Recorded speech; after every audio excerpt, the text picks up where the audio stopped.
Hello students, welcome back to magical human, जहाँ पढ़ाई होती है आसान तरीके से। आज हम कंटिन्यू करने वाले हैं क्लास 10th का केमिस्ट्री का केमिकल रिएक्शन एंड इक्वेशन वाला चैप्टर, जो कि हमने आधा पढ़ लिया था और इसका सेकंड पार्ट हम अब इस क्लास में पढ़ेंगे। अगर आपने पहला पार्ट नहीं देखा है तो पहले आप उसे ज़रूर देख लें, जिसका लिंक डिस्क्रिप्शन में दिया गया है। लास्ट क्लास में हमने पढ़ा था केमिकल रिएक्शन क्या होती हैं, कैसे उनकी फिजिकल साइंस होते हैं, जैसे कलर चेंज, गैस एवोल्यूशन होना, और क्या होता है बैलेंस केमिकल इक्वेशन या अनबैलेंस केमिकल इक्वेशन। हमने स्टेट भी देखी थी कि हम सिंबल लिखेंगे तो उनके स्टेट कैसे लिखेंगे। लास्ट क्लास में हमने यही सब पढ़ा था। आज की क्लास में हम इन्हीं टॉपिक्स को थोड़ा रिवाइज करेंगे और नए कॉन्सेप्ट पढ़ेंगे, जैसे टाइप्स ऑफ रिएक्शंस में, जो कि हमने एक कंप्लीट भी कर लिया था, केमिकल रिएक्शंस का कॉम्बिनेशन टाइप, संयोजन अभिक्रिया वाला। और अब हम पढ़ेंगे decomposition reaction, displacement reaction, double displacement reaction, और उसके बाद हम देखेंगे रेडॉक्स रिएक्शंस।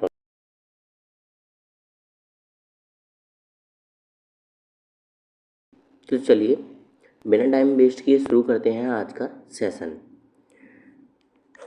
सेकेंड टाइप की रिएक्शन जो कि आप स्क्रीन पे देख ही पा रहे होंगे, ठीक है, डिकम्पोजिशन रिएक्शन।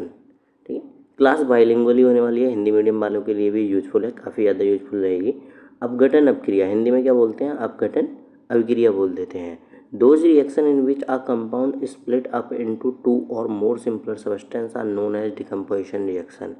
ऐसी रिएक्शन जिनमें क्या होगा, एक ही कंपाउंड था ए बी, ठीक है, या फिर एक सब्सटेंस था और वो क्या हो जाएगा, टूट जाएगा, वो क्या हो जाएगा, डिकम्पोज हो जाएगा, किसमें, एक से ज़्यादा, ठीक है, एक से ज़्यादा सिंपल सब्सटेंस में टूट जाएगा। मतलब ए बी एक कंपाउंड था और किस में टूट गया, ए प्लस बी में। बिल्कुल ये आपको अपोजिट नहीं दिख रही, किसकी, कॉम्बिनेशन की अपोजिट, जो कॉम्बिनेशन है उसकी अपोजिट है ये, ठीक है।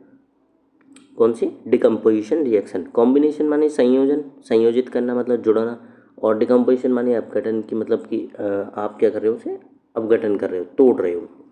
अपघटन अभिक्रिया वह अभिक्रिया है जिसमें एक यौगिक दो या अधिक सरल पदार्थों में विभाजित हो जाता है।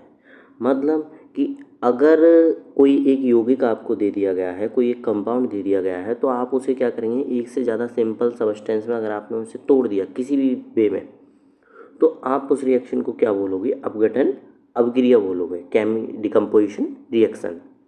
It is just opposite of combination reaction. ये क्या है, कॉम्बिनेशन रिएक्शन के बिल्कुल जस्ट अपोजिट है, उल्टी है, संयोजन अभिक्रिया के ठीक विपरीत होती है।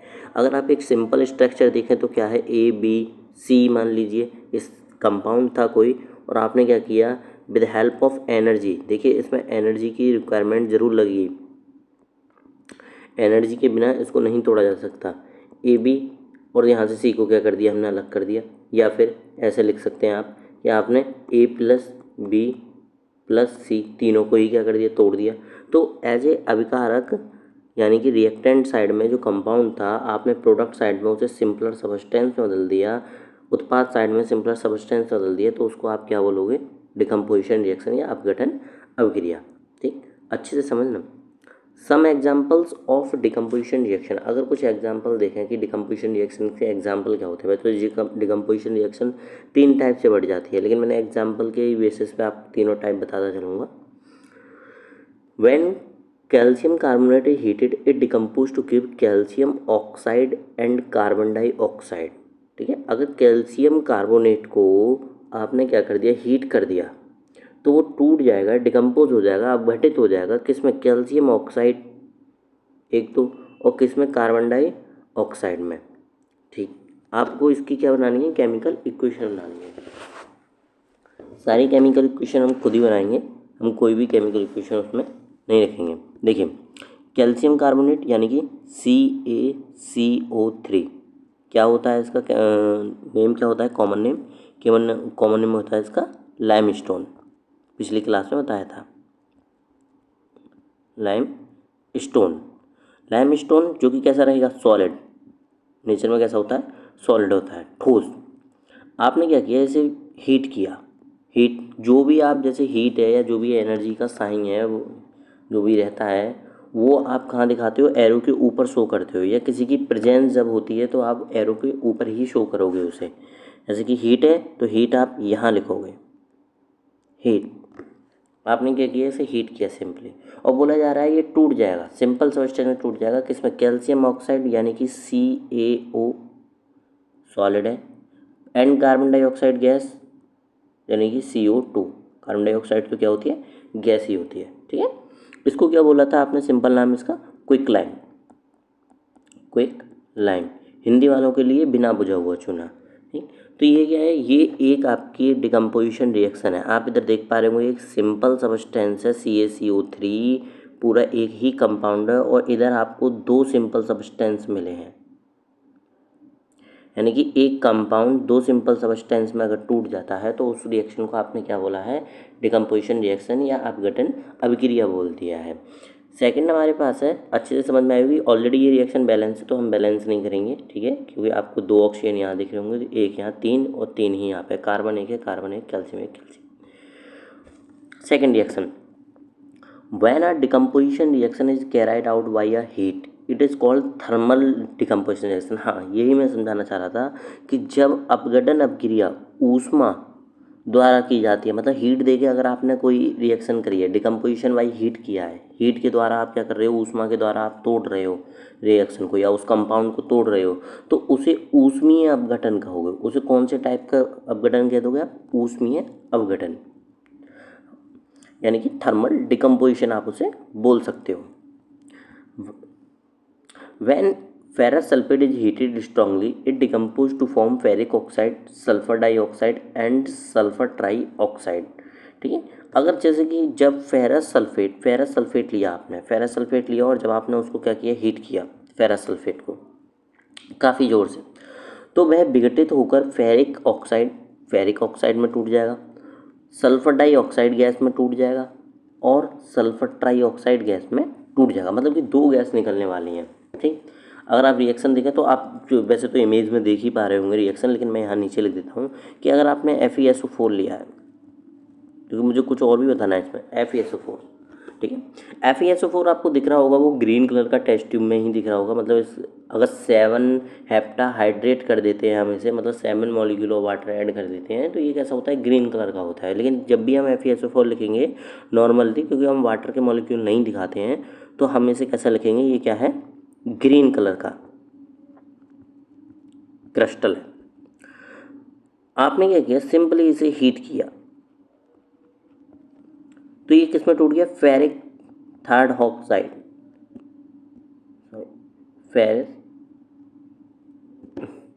फेरिक थर्ड ऑक्साइड, थोड़ा ऊपर जाते हैं, फेरिक थर्ड ऑक्साइड मतलब Fe2O3, जो कि कैसा रहेगा, खुद सॉलिड रहेगा, प्लस एक गैस निकली SO2 यानी कि सल्फर डाइऑक्साइड गैस, प्लस आपकी क्या निकली, sulphur trioxide gas SO3 gas, ये भी क्या है, गैस। मैं स्ट्रेट नीचे लिख दे रहा हूँ थोड़ा, ये क्या है, हमारी गैस है।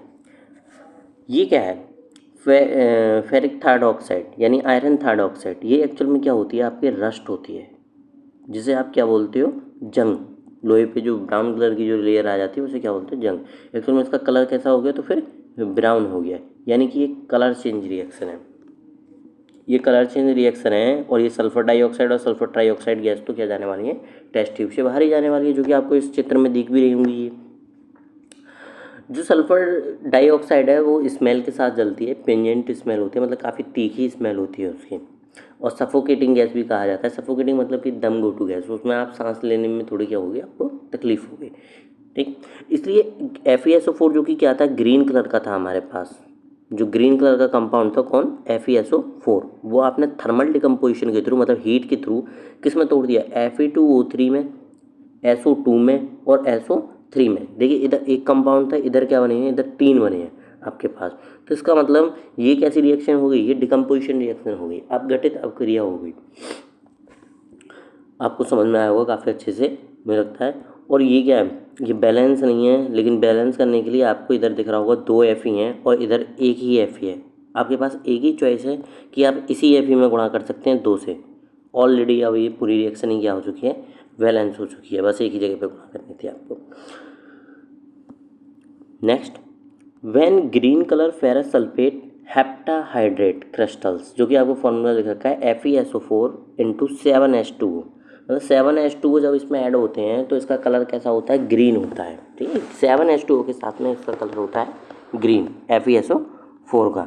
Are heated they lose 7 molecule of water of crystallisation. जो 7 मॉलिक्यूल ऑफ वाटर है इसमें उन्हें क्या बोला जाता है, वाटर ऑफ क्रिस्टलाइजेशन बोला जाता है। Form anhydrous ferrous sulphate. Anhydrous मतलब इसमें से वाटर क्या हो चुका है, लॉस हो चुका है in the form of vapour which is white in colour. जो कि FeSO4 अगर खाली बच गया आपके पास, जब उसमें से आपने लॉस कर दिए, जो 7H2O थे वो लॉस कर दिए, तो आपके पास जो FeSO4 बचा, FeSO4 सॉरी FeSO4, इसका जो कलर है वो कैसा रहेगा, खाली वाइट रहेगा। ठीक, लेकिन आपको रिएक्शन में जो दिखाना है वो कैसा दिखाना है, ग्रीन ही दिखाना है। ठीक, जैसे जब हरे रंग के ferrous sulphate heptahydrate crystal FeSO4 into 7H2O को गर्म किया जाता है तो वह क्रिस्टलाइजेशन जल के 7 अणु खो देता है। जैसा कि बताया जा रहा है कि वो 7 जो है, आप पानी को हीट करोगे तो पानी क्या होगा, वेपर की फॉर्म में जाएगा। तो यानी कि FeSO4 में से ये 7H2O किस में चले गए, वेपर की फॉर्म में चले गए। क्या बचा, खाली FeSO4 बचा। तथा निर्जल फेरस सल्फेट, जो कि एनहाइड्रस फेरस सल्फेट था, उसमें पानी नहीं था, है, जो सफ़ेद रंग का होता है, और वो आपको कैसा अपीयर हो रहा होगा, सफ़ेद रंग का हो रहा होगा। ठीक है, और अगर आप उसे फर्दर हीट करते रहे तो FeSO4 अब डिकम्पोज होना शुरू हो जाएगा, किसमें, Fe2O3 में प्लस SO2 प्लस SO3 में, जो कि हम ऊपर रिएक्शन देख के आ चुके हैं। और Fe2O3 का जो कलर रहेगा वो कैसा रहेगा, ब्राउन कलर रहेगा। पूरी रिएक्शन कुछ इस तरीके से है। नेक्स्ट एग्जाम्पल है हमारे पास, काफ़ी अच्छे तरीके से समझना। देखिए सारी NCERT बेस्ड रिएक्शन है, और आपके NCERT जो एग्ज़ाम पैटर्न है वो NCERT बेस्ड ही होता है। मतलब वहाँ से एक आधी तुक्का हो सकता है सवाल बाहर चले जाए, बाकी का कोई सवाल बाहर जाता नहीं है। NCERT पैटर्न पर बेस्ड ही रहता है। यूपी बोर्ड वालों का भी बिल्कुल सिंपल रहता होगा पेपर, ऐसा कोई ज़्यादा हार्ड पेपर नहीं आता है। व्हेन लेड नाइट्रेट, जब लेड नाइट्रेट को is heated strongly it breaks down to form lead monoxide, nitrogen dioxide and oxygen. जब लेड नाइट्रेट को जोर से गर्म किया जाता है तो वह टूट कर लेड मोनोऑक्साइड, नाइट्रोजन डाइऑक्साइड और ऑक्सीजन बनाता है। अगर आपको फॉर्मूले नहीं याद होंगे, मैंने पहले भी बताया आपको, अगर आप फॉर्मूले याद नहीं करोगे, आपको ये नहीं पता होगा कि फॉर्मूले बन कैसे रहे हैं, आपको बैलेंस ही बतानी होगी, तो इसका मतलब आप रिएक्शंस क्या कर जाएंगे, गलत ही कर जाएंगे शुरू में ही। अगर आपको लेड नाइट्रेट का फॉर्मूला ही नहीं पता तो आप फिर आगे की रिएक्शन करेंगे कैसे। ठीक, तो लेड नाइट्रेट जो कि क्या होता है, PbNO3 का होल ट्वाइस, ये क्या है, लेड नाइट्रेट है। कैसा लिया आपने, सॉलिड लिया। स्टेट भी हम लिखेंगे क्योंकि हमें स्टेट लिखना होता है इक्वेशन में। आपने सिंपली क्या किया, इसे हीट किया। हीट मतलब क्या, अरे थर्मल डिकम्पोजिशन के एग्जाम्पल हैं। आपसे अगर एग्जाम में पूछता है कि आप एक थर्मल डिकम्पोजिशन का एग्जाम्पल दीजिए, उसमें विघटन का एग्जाम्पल दीजिए, तो उसमें आप इन तीनों में से कोई भी एग्जाम्पल लिख सकते हैं। लेड नाइट्रेट का, फेरस सल्फेट वाला, या फिर आप कैल्शियम कार्बोनेट का, किसी का भी एक एग्जाम्पल आप लिख सकते हैं। PbNO3 का होल ट्वाइस, यानी लेड नाइट्रेट को जब हीट किया आपने तो बोला है लेड मोनोऑक्साइड, मतलब कि लेड के साथ में मोनो मतलब होता है एक ऑक्सीजन। ठीक है, मोनो मतलब एक ऑक्सीजन, जैसे कार्बन मोनोऑक्साइड लिखते हो ना CO, फिर कार्बन डाइऑक्साइड लिखते हो तो CO2, डाई मतलब दो ऑक्सीजन। तो ऐसे बोला उसने कार्बन मोनोऑक्साइड, यानी सॉरी लेड मोनोऑक्साइड यानी PbO, जो कि कैसा रहेगा, solid, plus nitrogen dioxide NO2, ये क्या होती है, ये गैस होती है, प्लस आपके पास अगला क्या है, ऑक्सीजन, ऊपर लिख देता हूँ मैं ऑक्सीजन। ठीक है, वो भी क्या होती है, गैस ही होती है। सिंबल सही, स्टेट सही तरीके से नहीं लिख पाई है, आप देख लेना। यानी कि ऑक्सीजन गैस, यानी कि नाइट्रोजन डाइऑक्साइड गैस भी बाहर जाएगी और ऑक्सीजन गैस भी क्या जाएगी, बाहर जाएगी। अब बात रही कि ये बैलेंस है या नहीं है, ठीक है, या फिर हमें बैलेंस करनी पड़ती है। ठीक, तो हम बैलेंसिंग देखेंगे। इसके बैलेंसिंग के लिए आप देखेंगे PB इधर एक है, लेकिन N कितने हैं, N यहाँ पर 2 हैं। तो आपको एक ही तरीका था कि हम यहाँ N क्या कर लेते हैं, 2 कर लेते हैं। ऐसा नहीं है कि एक ही बार में रिएक्शन बैलेंस हो जाएगी। ठीक है, हो सकता है कभी कभार कि आपको 2-3 बार प्रैक्टिस करनी पड़े रिएक्शन को बैलेंस करने के लिए। तो आप देखिए, हमने 2 Na कर लिए, ठीक है, हमारे पास 2 Na हो गए, लेकिन हम ये देख पा रहे हैं कि हमारे पास पीबी जो ऑक्सीजन है यहाँ पर 2 है, सॉरी एक सेकेंड रुकना, ये क्या है, ये 2। अब हमारे पास क्या है, ऑक्सीजन भी कितने हैं, 6 हैं, 2 3 जा 6, लेकिन यहाँ कितने हैं, 2 2 जा 4 और 2 6 और 1 इज 7। टोटल हमारे पास इधर ऑक्सीजन कितने हो गए, 7 हो गए। मतलब कि अब ये बैलेंस नहीं होने वाली है, इस तरीके से बैलेंस नहीं होने वाली है। यानी कि आप अगर इसमें गुणा करते हो यहाँ पर 2 की, तो ये बैलेंस नहीं होगी। तो आपको क्या करना पड़ेगा, आप इस 2 में इसकी गुणा 2 में करिए, मतलब PbO में क्या करिए, दुगने कर लीजिए आप इसको, ठीक है। 1 से बैलेंस नहीं हो रही तो नंबर को क्या कर लीजिए, इंक्रीज कर लीजिए, ठीक। PbO यानी कि सॉरी PbO में जब हमने गुणा करी तो Pb कितने हो चुके हैं, 2 हो चुके हैं, ऑक्सीजन भी कितने हो चुके हैं, 2 हो चुके हैं। बस Pb हमें 2 करने का तरीका यही था कि इस कंपाउंड में यहाँ हम Pb के क्या कर दें, 2 से गुणा कर दें। लेकिन अब हमारे पास नाइट्रोजन देखिए, 2 1 जा 2 और 2 2 जा 4, यानी कि इधर नाइट्रोजन कितने हो चुके हैं, 4 नाइट्रोजन हो चुके हैं। तो यहाँ 4 करने के लिए यहाँ तो एक ही नाइट्रोजन है, यहाँ कितना है, एक नाइट्रोजन है। तो आपने कितने से गुणा करी, 4 कर दोगे, यानी कि 4 से जब मैंने इसमें मल्टीप्लाई करी तो 4 क्या हो चुके हैं, हमारे पास नाइट्रोजन हो चुके हैं, ठीक है। अगर आपके पास यहाँ 4 नाइट्रोजन हो चुके हैं, तो आपने नाइट्रोजन बैलेंस कर लिए, आपने पीबी बैलेंस कर लिए, तो अब बचे क्या, ऑक्सीजन बचे। ऑक्सीजन देखिए 2 3 जा 6 और 6 2 जा 12, यहाँ पर कितने ऑक्सीजन है, 12 ऑक्सीजन है, सॉरी 12 ऑक्सीजन है। तो यहाँ कितने हो गए, 2 4 2 जा 8 और ये 2 यहाँ घूम रहे हैं। तो 8 और प्लस 2 कितने हो गए, 10 और 10 प्लस 2 कितने हो गए, 12। यानी कि इधर भी ऑक्सीजन 12 है, इधर भी ऑक्सीजन 12 है, ये रिएक्शन क्या हो चुकी है, बैलेंस हो चुकी है, ठीक। तो आप कोई भी रिएक्शन अनबैलेंस नहीं छोड़नी है। ऐसा नहीं है कि आपसे एक नंबर से बैलेंस नहीं हुई तो आप उसे छोड़ाए, नहीं, आप उसे बैलेंस करके ही रखेंगे, क्योंकि बैलेंस ही रिएक्शन क्या मानी जाती है, सही मानी जाती है। अनबैलेंस रिएक्शन को गलत माना जाता है। ये भी कैसा एग्जाम्पल है, ये थर्मल डिकम्पोजिशन है, ये भी क्या है, थर्मल डिकम्पोजिशन, या फिर आप बोल सकते हो ऊष्मीय विघटन है हिंदी वाले।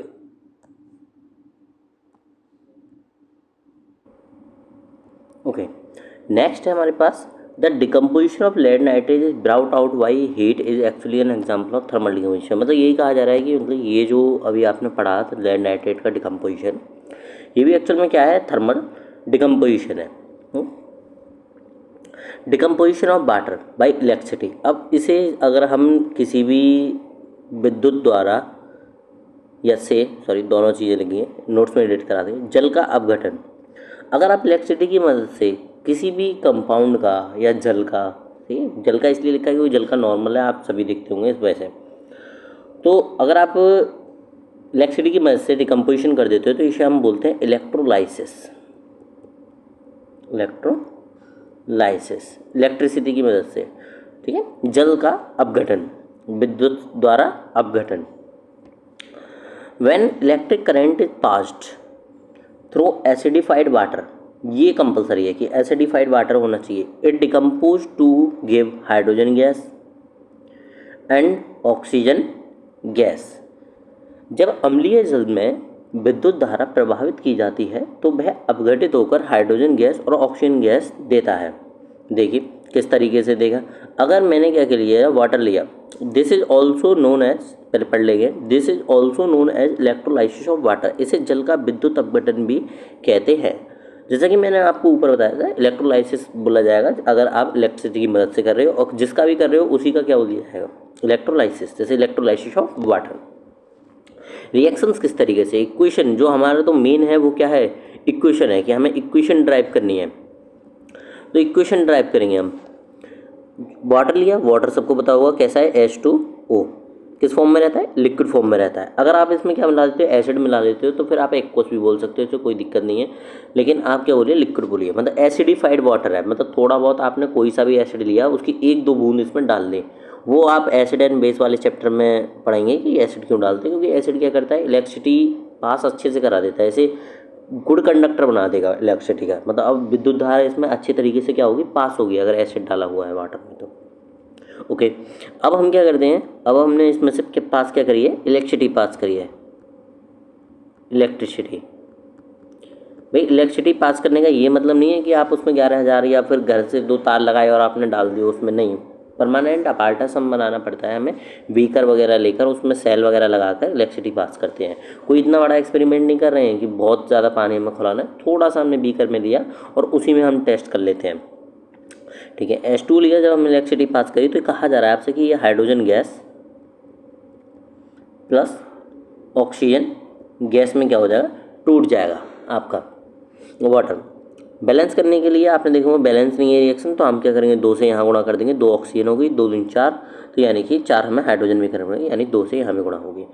एक्चुअली में यहाँ ये सवाल ये नहीं है कि इसका इलेक्ट्रोलाइसिस करते कैसे हैं, सवाल ये रहता है कि एक तो यहाँ रेशियो पूछ लिया जाता है कि ऑक्सीजन और हाइड्रोजन का अनुपात कितने वॉल्यूम में मिलेगा, किसके कंपैरिजन में कौन कितने में होगा। जैसे हाइड्रोजन और ऑक्सीजन का रेशियो पूछ लिया कि हाइड्रोजन गैस किस रेशियो में मिल रही होगी और ऑक्सीजन गैस किस रेशियो में मिल रही होगी, तो आप बोलोगे सर यहाँ पर हाइड्रोजन कितने ग्राम है, एकदम ग्राम में लगा लीजिए आप, तो ऐसे समझिए वॉल्यूम कह लीजिए, वॉल्यूम मतलब गैसेस का वॉल्यूम नापते हैं तो वॉल्यूम कह लीजिए, 2 2 जब 4 4 और यहाँ कितनी है 2, तो आप 2 यानी 4:2 रेशियो आप बोलते हो कि सिंपलेस्ट लिखा जाता है 2 1 जा 2 और 2 वो 2 2 जा 4 और 2 1 जा 2 यानी 2:1, यानी हाइड्रोजन आपको 2 रेशियो में मिलती है और ऑक्सीजन कितने रेशियो में मिल रही है आपको 1 रेशियो में मिल रही है। रेशियो के साइन अच्छे से नहीं आ रहे आप देख लेना, मतलब हाइड्रोजन का अनुपात दुगना रहता है किससे, ऑक्सीजन के अनुपात से, किसमें, वाटर में, वो आप देख भी पा रहे हो। ठीक है, जब आपने इसमें बैलेंस की तो आप देख रहे हो 4 ग्राम आपको क्या चाहिए, हाइड्रोजन निकल के आ रही है और 2 ग्राम ऑक्सीजन निकल के आ रही है ऐसे बोल सकते, या फिर 2 वॉल्यूम में आयतन में क्या निकल के आ रही है, हाइड्रोजन गैस, और 2 आयतन में क्या निकल के आ रही है आपकी ऑक्सीजन गैस निकल के आ रही है। लेकिन अब ये पूछा जाता है यहाँ पे सेकंड क्वेश्चन हमारा ये बनता है, पहले हम इसको पढ़ लेते हैं जो हमारे नीचे दे रखा है, इसको पढ़ लेते हैं फिर बताता हूँ आपको नेक्स्ट क्वेश्चन यहाँ से क्या है। तो पहला क्वेश्चन आपको समझ में आ गया होगा जिसकी हेडलाइन ये लिखी हुई है नीचे, in the above reaction electrolysis of water produce 2 volume of hydrogen gas and 1 volume of oxygen gas, we conclude that the ratio of hydrogen gas and volume gas is 2:1। मैंने इसे पूरा लिख दिया है, ठीक है, आपको तो बस याद रखना है, मैंने तो नोट्स में इसलिए लिखा है कि आपको याद रहे कि कौन सी गैस कितने अनुपात में निकलती है। उपयुक्त अभिक्रिया में जल के विद्युत अपघटन में 2 आयतन हाइड्रोजन गैस और 1 आयतन ऑक्सीजन गैस उत्पन्न हुई, जिससे हम निष्कर्ष निकालते हैं कि हाइड्रोजन गैस और ऑक्सीजन गैस का अनुपात आयतन के अनुसार कितना रहता है, 2:1। अगर ये रेशियो घुमा दिया जाए, ऑक्सीजन का अनुपात और हाइड्रोजन का अनुपात ऐसे पूछा जाए, तब आप लिखोगे 1:2। आयतन को हम उसी वे में लिखते हैं जिस वे में वो पूछा जाता है। हाइड्रोजन से ऑक्सीजन का अनुपात पूछा है तो 2:1, अगर ऑक्सीजन से हाइड्रोजन का अनुपात पूछा है तो क्या लिखोगे 1:2। आई होप आप अच्छे से समझे होंगे इसको। नेक्स्ट अब मैं आपको जो बताना चाह रहा हूँ वो आप समझिए। एक और यहाँ से क्वेश्चन है हमारे पास कि ये ना एक ऑक्सीडेशन और रिडक्शन की तरह होता है, रिडॉक्स आप आगे जाके पढ़ेंगे उस तरीके से होता है। मतलब आप कैथोड और एनोड टर्मिनल लगाओगे जब आप इलेक्ट्रिसिटी पास कर रहे हो, तो आप बोलोगे कि सर एक प्लस साइन होता है और एक क्या होगा, माइनस साइन होगा, सॉरी एक क्या होता है हमारे पास, माइनस साइन होता है। ये होते हैं हमारे पास 2 साइन, 2 तो चार्जेस के लिए हमारे पास टर्मिनल होते ही होते हैं। प्लस को हम क्या बोल देते हैं, एनोड बोल देते हैं। प्लस को हमने क्या नाम दिया है, एनोड नाम दे लिया है। सॉरी टेक्स्ट थोड़ा फॉन्ट छोटा कर लेते हैं ना, ओके। कैथोड माइनस वाले को बोल देते हैं। ठीक, यहाँ तक मुझे लग रहा है आपको समझ में आया होगा। अगर आप पूरी रिएक्शन देखना चाहें कि कैसे होती है तो वो भी है आपकी, और अगर आप सीधे पता करना चाहते हैं जैसे कि क्वेश्चन क्या है, तो वो है कि पूछा जाएगा कि कौन से टर्मिनल पर आपको कौन सी गैस मिलेगी। पहली बात तो कि हाइड्रोजन कौन से टर्मिनल पे मिलेगी और ऑक्सीजन कौन से टर्मिनल पे मिलेगी, ये है। दूसरा क्वेश्चन यहाँ से रहता है कि किसी एक कैथोड पर ज़्यादा बुलबुले होंगे, बबल्स, क्योंकि गैस अगर पानी में से निकलेगी तो बबल्स क्या होंगे, ज़्यादा होंगे, क्रिएट ज़्यादा होंगे। तो इसका मतलब एक किसी भी टर्मिनल पर क्या होंगे, बबल्स ज़्यादा होंगे। ठीक है, अगर बात करें एनोड टर्मिनल पर, तो एनोड टर्मिनल पर जो आपको गैस मिलती है उसका नाम रहेगा क्या भाई, ऑक्सीजन।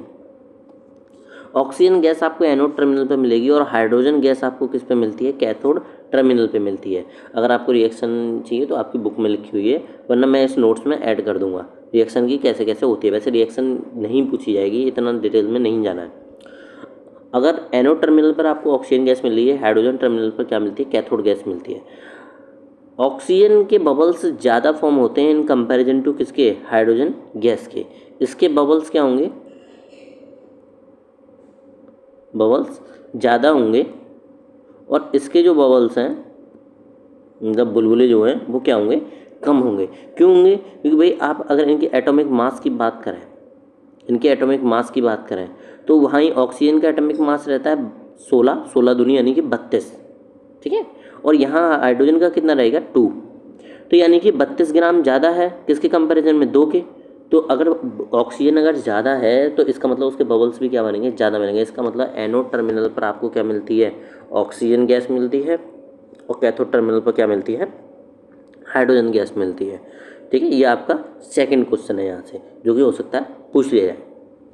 अच्छे से समझना आया होगा मुझे लग रहा है। अगला है हमारे पास, वह electric current is pass through molten sodium chloride, it decompose to give sodium metal and chlorine gas. अब हम इलेक्ट्रोलाइसिस किसका कर रहे हैं, मॉल्टन सोडियम क्लोराइड का। उदाहरण के लिए जब पिघले हुए सोडियम क्लोराइड में विद्युत धारा प्रवाहित की जाती है तो वह विघटित होकर सोडियम धातु अलग ही सोडियम बना देगा और क्लोरीन गैस देता है, अलग ही क्या बनाएगा, क्लोरीन गैस फॉर्म करेगा। रिएक्शन किस तरीके से होने वाली है, रिएक्शन होने वाली है कि अगर आपने मॉल्टन सोडियम क्लोराइड ले लिया, मॉल्टन मतलब कि आपने क्या किया है, या तो उसे पिघला लिया है, लिक्विड फॉर्म में ले लिया है, या फिर आपने क्या कर ले लिया, उसे एक्वस फॉर्म में भी ले सकते हो, थोड़ा बहुत उसमें क्या मिला लिया, पानी मिला लिया। ओके, NaCl लिया आपने, NaCl में आपने क्या पास कर दी, इलेक्ट्रिसिटी पास कर दी। आपने क्या पास कर दी, इसमें इलेक्ट्रिसिटी पास कर दी। तो आपसे ये बोला जा रहा है कि एक्वस घुला हुआ पानी में ही मिलेंगे ये, प्लस Cl क्या हो जाएगा, अलग क्लोरीन गैस। ये किस फॉर्म में होगी, गैसियस फॉर्म में होगी। अगर आपको इसका जीता जाता है एक्सपेरिमेंट देखना है तो मैंने आपके अपने यूट्यूब शॉर्ट्स में डाल रखा है कि NaCl किस तरीके से टूट जाता है अगर आप इलेक्ट्रिसिटी पास करेंगे, तो आप वहाँ भी देख सकते हो। वहाँ आपको सिंपली तरीके से पता चल जाएगा कि किस टर्मिनल पे कौन सी गैस निकल रही है।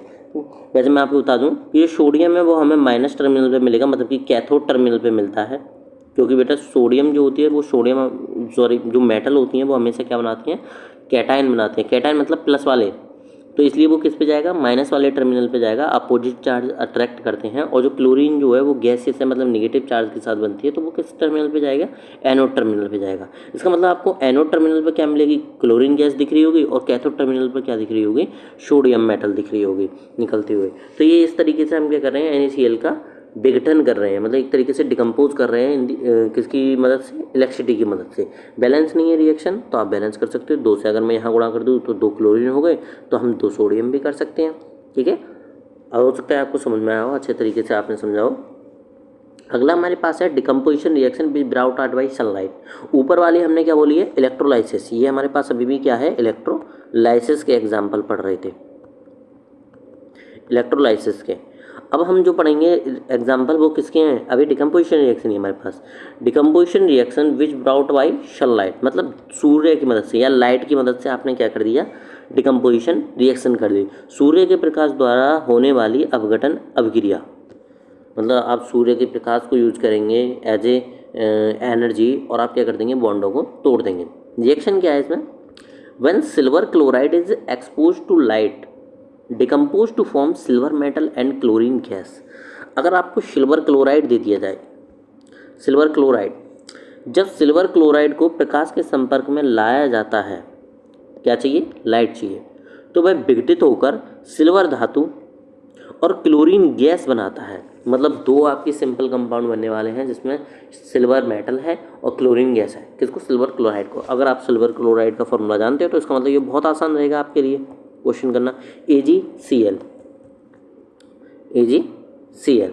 जो कि कैसा रहता है, पाउडर फॉर्म में रहता है, सॉलिड। अगर मैंने इसे सिंपली किस में रख दिया भाई, मैंने इसे सिंपली सनलाइट की प्रेजेंस में रख दिया, कुछ नहीं दिया, मैंने बस क्या लिया, एक पाउडर लिया एक कटोरी में, और मैं क्या रखाया, बाहर रखाया धूप में। तो इसका रिएक्शन कैसे होगा, इसका रिएक्शन ऐसे होगा कि ये सिल्वर में प्लस क्लोरीन गैस में क्या हो जाएगा, टूट जाएगा। क्लोरीन गैस है, इसका मतलब इसमें से क्लोरीन गैस उड़ जाएगी, बचेगा क्या आपके पास, एक सिंपल सा सिल्वर का पाउडर बचेगा। इसका कलर जो रहता है वो कैसा रहता है, वाइट। ये वाइट कलर का पाउडर है। और एक सिल्वर का कलर कैसा रहता है, ग्रे, वाइटिश ग्रे लगभग।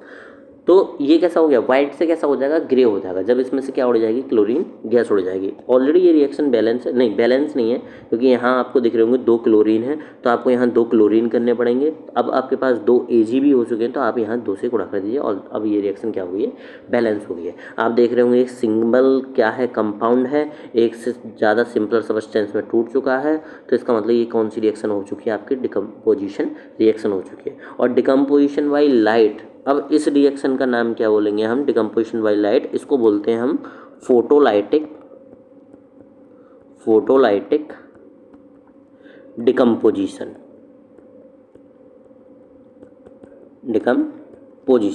ठीक है, सूरज की रोशनी द्वारा अपघटन। फोटोसिंथेसिस तो पढ़ा होगा ना, प्रकाश संश्लेषण वाला, तो ऐसे प्रकाश द्वारा क्या है, अपघटन है इसका, सिल्वर क्लोराइड का। अगला है हमारे पास सेकंड एग्जाम्पल है, व्हेन सिल्वर ब्रोमाइड, क्या लिया गया, सिल्वर ब्रोमाइड लिया गया, एक्सपोज टू सनलाइट, आपने सनलाइट में रख दिया, it decompose to form silver metal and bromine vapour. जब सिल्वर ब्रोमाइड को प्रकाश के संपर्क में लाया जाता है तो वह अपघटित होकर सिल्वर धातु, बिल्कुल यही रिएक्शन है, और ब्रोमीन बाद में बनाता है। बस अब क्लोरीन की जगह क्या है, ब्रोमीन रखना है हमको, और कुछ नहीं है। देखिए सॉरी, रिएक्शंस कैसे होने वाली है, क्या लिया है आपने, सिल्वर ब्रोमाइड लिया, सिल्वर ब्रोमाइड होता है AgBr, ठीक है, और ये कैसा रहता है, सॉलिड ले सकते हो आप, कभी कभी ये लिक्विड फॉर्म में भी होता है, ठीक। आपने क्या किया, इसे सिंपली किस में रखा, सनलाइट में। आप किसकी मदद ले रहे हो, सनलाइट की। सिल्वर ब्रोमाइड का पानी भी आता है, वो फोटो वगैरह आप डुबा के रखते हो, आगे इसमें लिख रखा होगा, हाँ, it is used in black, कि आप इसे फोटो वगैरह में आप डुबा के रखते हो, फोटो वगैरह की रील को, और फिर आप उसे सुखा देते हो तो वो ब्रोमीन उड़ जाता है उसमें से, बस का क्या है, सिल्वर, तो आपके फ़ोटो उस पर छपे रहते हैं। एक्सरे वगैरह में आपने देखा होगा ये सिंपली। तो सिल्वर ब्रोमाइड है, सिल्वर ब्रोमाइड को सनलाइट में रखूँगा तो ये सिल्वर में और प्लस किस में, ब्रोमीन में, 2 ही चीज़ों से बना हुआ है, तो 2 ही चीज़ों में टूटेगा। ब्रोमीन मतलब Br2, ठीक है, ये किस फॉर्म में जाएगा, गैसियस फॉर्म में जाएगा, और जो सिल्वर है हमारे पास वो किस में रहेगा, हमारा सॉलिड फॉर्म में रहेगा, ठीक। ये इसकी रिएक्शन है, photolytic decomposition. It is also used in black and white photography, इसका प्रयोग काले और सफ़ेद फोटोग्राफी में भी किया जाता है। जैसे कि मैं बता रहा था कि एक्सरे वगैरह में जो आप यूज़ करते हो, वो एक्सरे जो डुबा के लाता है ना पानी में, वो फिर टांग देता है धूप में, आपने देखा होगा, तो वो क्या कर रहा है, बिल्कुल इसी तरह यही चीज़ यूज़ कर रहा है, ठीक है। वो जैसे ही सनलाइट उस पर पड़ेगी तो उसमें से क्या उड़ जाएगा, ब्रोमीन उड़ जाता है, और सिल्वर छपा रह जाता है, तो वो ब्रोमीन जहाँ से उड़ा है वो आपका वो रह जाता है, जो भी हड्डी वड्डी का स्ट्रक्चर है। तो आई होप आपको समझ में आया होगा अच्छे तरीके से। ये सब हमारे पास क्या थे, डिकम्पोजिशन बाय सनलाइट। 2 ही एग्जाम्पल है हमारे पास, और आपसे पूछा जाता है कि ये रिएक्शन कहाँ यूज़ करी जाती है। काफ़ी अच्छी रिएक्शन है। Sorry, decomposition reaction in our body, हमारे शरीर में अपघटन अभिक्रियाएं, हमारी बॉडी में क्या क्या अपघटन अभिक्रिया होती हैं। हो सकता है आपसे एग्जाम्पल पूछा जाए नॉर्मली कि आपकी बॉडी में क्या होता है अपघटन अभिक्रिया। तो स्टार्च शर्करा, मतलब स्टार्च को शर्करा बोलते हैं, मैं हिंदी में इसे ट्रांसलेट कर दूंगा, नोट्स में कर नहीं पाया हूँगा। शर्करा जो है वो किस में टूट गई है, ग्लूकोज में टूट गई है, शायद इसे शर्करा बोलते हैं, शायद स्टार्च जो है ग्लूकोज में टूट गया, जिसे बोलते हैं, मैं देख के ट्रांसलेट कर दूँगा। स्टार्च का डिकम्पोजिशन है, स्टार्च अपघटित हो जाता है ग्लूकोज में। आपने ये लाइफ प्रोसेस चैप्टर में पढ़ा होगा कि ग्लूकोज हमारा ब्लड शुगर रहता है, और स्टार्च जो रहता है वो स्टोरेज शुगर होता है प्लांट्स का। तो हम जैसे फल वगैरह खाते हैं तो उसमें जो स्टार्च है वो मुंह में ही एमाइलेज के थ्रू क्या हो जाता है, टूट जाता है, तो उसको हम क्या बोलते हैं, डिकम्पोजिशन रिएक्शन ही है वो, एक तरीके से हमने डिकम्पोजिशन किया है उनका। प्रोटीन का डिकम्पोजिशन अमीनो एसिड्स में हो जाता है, आपके पेट से, यानी पेप्सिन एंजाइम से, ट्राइप्सिन एंजाइम से, ये किस में टूट जाता है, अमीनो एसिड्स में टूट जाता है। तो वहाँ भी ये क्या है, हमारी बॉडी की रिएक्शन है, और ये भी क्या होती है, एक डिकम्पोजिशन रिएक्शन होती है। मतलब हो सकता है कि आपसे बॉडी के एग्जाम्पल लेके पूछ ली जाए कि ये डिकम्पोजिशन है, कॉम्बिनेशन, ठीक है। हो सकता है ऐसे पूछ लिया, कैटाबॉलिज्म क्या होती है, एनाबॉलिज्म क्या होती है, वो हम वहीं देखेंगे लाइफ प्रोसेस चैप्टर को जब हम पढ़ेंगे। इसके बाद मैं लाइफ प्रोसेस चैप्टर ही पढ़ाऊँगा। डिस्प्लेसमेंट रिएक्शन तीसरे टाइप की हमारी रिएक्शन है, जैसे हम क्या बोल रहे हैं, डिस्प्लेसमेंट रिएक्शन मतलब कि विस्थापन अभिक्रिया।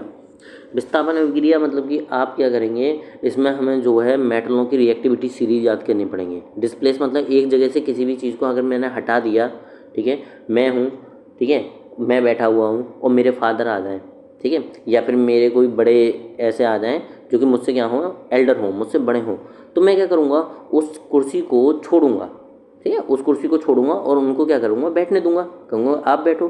क्यों बैठो? क्योंकि वो मुझसे ज़्यादा क्या है, सीनियर है, ऐसे पावरफुल, या फिर आप कैसे भी कह सकते हो, वो क्या है, मुझे क्या कर सकते हैं, डिस्प्लेस कर सकते हैं वहाँ से, वो मुझसे कह भी सकते हैं, लेकिन मैं थोड़ी नहीं कहूँगा मेरे फादर बैठे होंगे कि अरे नहीं उठो मैं बैठूंगा, नहीं, ये क्या होगा, गलत होगा।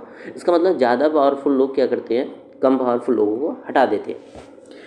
Those reactions in which more reactive element, यहाँ आप बात करते हो सिर्फ एलिमेंट्स की, इसका मतलब एलिमेंट्स भी क्या होंगे, पावरफुल और कम पावरफुल, एलिमेंट्स के बीच में देखेंगे हम।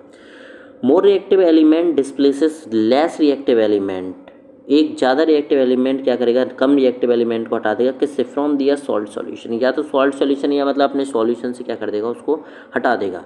वे अभिक्रियाएं जिनमें अधिक क्रियाशील तत्व कम क्रियाशील तत्व को उनके लवण विलयन से विस्थापित कर देते हैं, उनको क्या बोलोगे आप, विस्थापन अभिक्रिया बोलोगे। बहुत ही सिंपल डिफाइन है, कोई इतना बड़ा हमने नहीं लिखा कि मतलब पूरा रामायण छाप दें, ठीक, सिंपल चीज़ें हैं। अगर मैं स्ट्रक्चर की बात करूं कि स्ट्रक्चर किस तरीके से फॉर्म हुआ होगा इस रिएक्शन का, तो आप बोल सकते हैं कि सर एक कंपाउंड था AB और आप एक एलिमेंट ले लिए C, और जब आपने देखा कि इसकी रिएक्शन हुई तो C अगर ज़्यादा रिएक्टिव हुआ किससे, A से, तो ये क्या कर देगा, A को हटा देगा, A को हटा देगा और खुद जुड़ जाएगा B के साथ में, यानी CB, और A क्या हो जाएंगे भैया, डिस्प्लेस हो जाएंगे।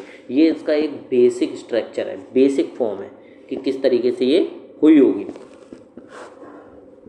यानी अगर C, आप ही सोचिए, आप थोड़ा ध्यान देने वाली है बात है, डिस्प्लेसमेंट रिएक्शन पूछी जाएगी आपसे, कहीं ना कहीं तो पूछी ही जाएगी, ठीक है, हो सकता है किसी भी और चैप्टर से रिलेट करके रिएक्शन को पूछ लिया जाए कि टाइप ऑफ रिएक्शन क्या है। C जो है ये क्या है, ज़्यादा रिएक्टिव है, इसकी रिएक्टिविटी क्या है, ज़्यादा होगी, ठीक, इसी वजह से क्या है, इसने A को हटा दिया, क्योंकि A क्या होगा, लेस होगा, लेस रिएक्टिव होगा। अगर ये ज़्यादा रिएक्टिव होता A तो कभी C इसको नहीं हटा पाता, ठीक है, यानी कि ये रिएक्शन नहीं होती।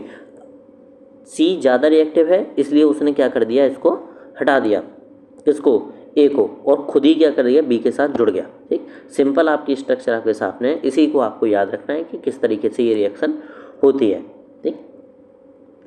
अगली हमारे पास है, अगला रिएक्टिविटी सीरीज ऑफ मेटल। देखिए जब भी हमें डिस्प्लेसमेंट रिएक्शन याद करनी है, अभी आपने पूछा कि लेस रिएक्टिव और मोर रिएक्टिव, मतलब अगर आप लेस रिएक्टिव और मोर रिएक्टिव नहीं पहचान पाए तो किस तरीके से करोगे डिस्प्लेसमेंट रिएक्शन, हो ही नहीं सकता कि डिस्प्लेसमेंट रिएक्शन आप कर लो। तो इसका मतलब पहले आपको क्या याद करनी पड़ेगी, रिएक्टिविटी सीरीज, और यही इसका मेन है। रिएक्टिविटी सीरीज़ की अगर बात करें तो याद भी करने का सरल तरीका होता है, धातुओं की क्रियाशीलता श्रृंखला, एक मेमोनिक भी होता है याद करने का, और चाहे तो आप सीधे भी करते करते करते करते याद ही हो जाता है आपको। अगर आप मानिए डेली आप रिएक्शन कर रहे हैं, पूरे साल रिएक्शन करते हैं आप केमिस्ट्री में, तो याद ही हो जाती हैं सिंपली।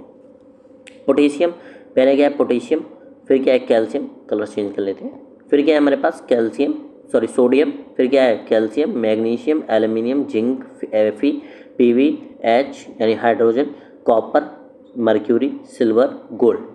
कहा क्या जा रहा है, कहा ये जा रहा है भाई, इसमें सिंपल सी बात है कि अगर ऊपर वाली मेटल को देखें पोटेशियम, तो ये क्या होने वाली है, सबसे ज़्यादा रिएक्टिव होने वाली है, more reactive, highest reactive metal है पोटेशियम। और अगर सबसे कम रिएक्टिव मेटल की बात करें तो वो कौन सी होने वाली है, गोल्ड, यानी लीस्ट रिएक्टिव। यानी कि अगर मैं ऊपर की, नीचे से ऊपर की तरफ जाऊंगा तो रिएक्टिविटी क्या कर रही है, इंक्रीज कर रही है, लेकिन अगर मैं ऊपर से नीचे की तरफ आऊँगा तो मेटल की रिएक्टिविटी क्या कर रही है, डिक्रीज कर रही है। सपोज फॉर एग्जांपल कि मतलब किस तरीके से कि अगर Fe की बात करें तो Fe जो है, अगर पूछा जाए Fe लेस रिएक्टिव है, किन किन से लेस रिएक्टिव है, तो वो आप बोलोगे सर जिंक से कम रिएक्टिव है, एल्युमिनियम से कम रिएक्टिव है, मैग्नीशियम से कम रिएक्टिव है, कैल्शियम से कम रिएक्टिव है, सोडियम से और पोटेशियम से तो कम रिएक्टिव सभी हैं। लेकिन अगर बात करें कि मैग्नीशियम किससे कम रिएक्टिव है, तो आप बोलोगे सर कैल्शियम से, सोडियम से और किससे, पोटेशियम से। Fe किससे ज़्यादा रिएक्टिव है, तो आप बोलोगे सर लेड से, हाइड्रोजन, कॉपर, Hg, Ag और Au, मतलब सिल्वर और गोल्ड, ठीक। तो इसका मतलब ये हो गया कि आपको रिएक्टिविटी सीरीज याद करनी पड़ेगी और आपको पता होना चाहिए कि कौन सी मेटल किससे ज़्यादा रिएक्टिव है और कब इसको हटा सकती है। देखिए बहुत ही मेन है रिएक्टिविटी सीरीज। रिएक्टिविटी सीरीज से आपके जो क्वेश्चन सॉल्व होने वाले हैं वो 3 से लेकर 4 चैप्टर के 4 चैप्टर आपके टोटल है, मतलब 3 चैप्टरों के क्वेश्चन रिएक्टिविटी सीरीज से ही सॉल्व होने वाले हैं। मेटल है, नॉन मेटल वाला भी, एसिड और बेस में भी पूछा जाएगा क्योंकि यहाँ हाइड्रोजन आपके पास है, ठीक है। और ये तो आपका चल ही रहा है डिस्प्लेसमेंट रिएक्शन में, तो इसका मतलब आपको रिएक्टिविटी सीरीज याद ही होनी चाहिए, ठीक है। और रिएक्टिविटी सीरीज से क्वेश्चन आना ही आना है, ठीक है। हो सकता है ऑर्डर लगवा ले, ठीक है, ऑर्डर दे दे कि कौन सी मेटल किससे ज़्यादा रिएक्टिव है, ठीक है। तो याद करने के लिए अगर आपको मेमोनिक सीखना है याद करने का, तो मैंने शायद अपने शॉर्ट्स में डाल रखा है कि how to learn reactivity series, ठीक है, उसको याद कर सकते हैं। वरना मैं यहाँ भी बता देता हूँ आपको एक बार कि इसको हम याद कर सकते हैं कि पोटेशियम मतलब प्लीज़, ठीक, प्लीज स्टॉप कॉलिंग मी, हो सकता है इधर उधर हो जाए, ए मैं ऐसे लिख देता हूँ zebra, please stop calling me a zebra. I मतलब आयरन, आयरन का सिंबल क्या होता है, F E. I like her, call, call मतलब सी यू, मी यानी कि mercury, smart, smart S for silver, god, god या गोल्ड जो भी आप बोलना चाहो, सही है, गॉड, सही है। जी फॉर क्या हो गया, गोल्ड। तो इसका मतलब इस तरीके से हम इसको क्या कर सकते हैं, याद कर सकते हैं। आप इसे लिख लीजिए, पी से पोटेशियम, एस से सोडियम, सी से कैल्शियम, ठीक है, एन से मैग्नीशियम। तो इस तरीके से आप याद कर लेना, इसको बहुत ही सरल है, कोई इतना ज़्यादा है नहीं। एक बार अगर आपको याद हो जाएगी तो आपको ये भी पता चल जाएगा किस तरीके से हम क्वेश्चन को करते हैं, ठीक। चलिए ये तो आप याद ही कर लेंगे, ये तो आपका काम है अब याद करना। तो अगला हमारे पास एग्जाम्पल है, सॉरी एग्जाम्पल है कि डिस्प्लेसमेंट रिएक्शंस के एग्जाम्पल्स क्या होते हैं। When a strip of zinc metal, आपने क्या लिए, जिंक मेटल लिए, ठीक, is placed in copper sulphate solution, copper sulphate का क्या लिया है आपने, सॉल्यूशन लिया है। Then zinc sulphate solution and copper are obtain, क्या कहा जा रहा है, जब जिंक धातु की एक पट्टी को कॉपर सल्फेट के घोल में रखा जाता है, जिंक क्या जस्ता की अगर आपने क्या ले लिया, एक टुकड़ा ले लिया और कॉपर सल्फेट का सॉल्यूशन है, आपने उसमें क्या कर दिया, जिंक सल्फेट को डाल दिया, तो जिंक सल्फेट का घोल और कॉपर प्राप्त होता है, ठीक है। रिएक्शन को देखिए, जिंक मेटल लिया आपने, मेटल है मतलब कि सॉलिड होगी, प्लस कॉपर सल्फेट CuSO4। मैं बार बार कह रहा हूँ आपको फॉर्मूले बहुत अच्छे से याद होने चाहिए, अगर फॉर्मूले याद नहीं है तो फिर हो गया बस कल्याण। ये क्या है, एक्वस, आपने क्या लिया है, इसको एक्वस लिया है, मतलब पानी में मिला हुआ लिया है कॉपर सल्फेट। क्या होगा, क्या बोला जा रहा है, जिंक सल्फेट, जिंक सल्फेट मतलब ZnSO4, यानी कि ये कैसा रहेगा, अब एक्वस रहेगा, प्लस कॉपर, यानी कि हमारे पास जो क्या मिला है, कॉपर फ्री, बिल्कुल एकदम। आप देख पा रहे होंगे अगर जिंक ज़्यादा रिएक्टिव है, जिंक क्या है, ज़्यादा रिएक्टिव है, तभी इसने क्या कर दिया, कॉपर को सल्फेट से हटा दिया और खुद जुड़ गया, आगे जाके क्या हो गया, सल्फेट के साथ में खुद जुड़ गया। कॉपर क्या है, ये फ्री कर दी इसने, इस मेटल को क्या कर दिया, फ्री कर दिया, बिल्कुल। यानी कि ये क्या है, एक डिस्प्लेसमेंट रिएक्शन है, ठीक है। और आप ऊपर रिएक्टिविटी सीरीज में भी देखें तो आप यहाँ देख पा रहे हैं कि कॉपर यहाँ पर है, कॉपर कहाँ है, ये है, और जिंक का है ऊपर है, मतलब ऊपर वाला नीचे वालों को हटा देगा, सीधी सी बात है। ऊपर बैठे हैं बॉस, नीचे बैठे हैं कर्मचारी, कर्मचारी लोगों को क्या कर देंगे, बॉस हटा सकते हैं। इस तरीके से आप समझ सकते हो कभी भी, ठीक है। Zn ने किसको हटा दिया, Cu को हटा दिया और क्या बना दिया, ZnSO4 बना दिया। अगर यहाँ बात करें कि कॉपर सल्फेट का कलर कैसा रहता है, तो ये रहता है ब्लू, ठीक है। और जिंक सल्फेट का कलर कैसा रहता है, इसका रहता है वाइट। तो ये कलर चेंज का भी एग्जाम्पल है, ठीक है, कि कॉपर सल्फेट ब्लू से कैसा हो चुका होगा, वाइट सॉल्यूशन हो चुका होगा, ठीक है। और कॉपर, फ्री कॉपर का कलर कैसा रहता है, रेडिश, ये कैसा रहता है, रेडिश ब्राउन, ठीक है। कॉपर तो सबने देखा होगा भैया, कॉपर का तार तो देखा ही होगा किसी ना किसी ने, ठीक है। ऑलरेडी ये रिएक्शन बैलेंस है तो हमें छिड़खानी करनी नहीं है, ठीक। अगर वो अच्छे से समझे होंगे, बहुत अच्छे से। अगली हमारे पास दूसरा एग्जाम्पल है, sorry, when a strip of lead metal, lead metal लिए हमने, स्ट्रिप मतलब कि टुकड़ा ले लिया, is placed in a solution of copper chloride, copper chloride का इस बार क्या लिया, सॉल्यूशन लिया, then lead chloride solution and copper metal are form.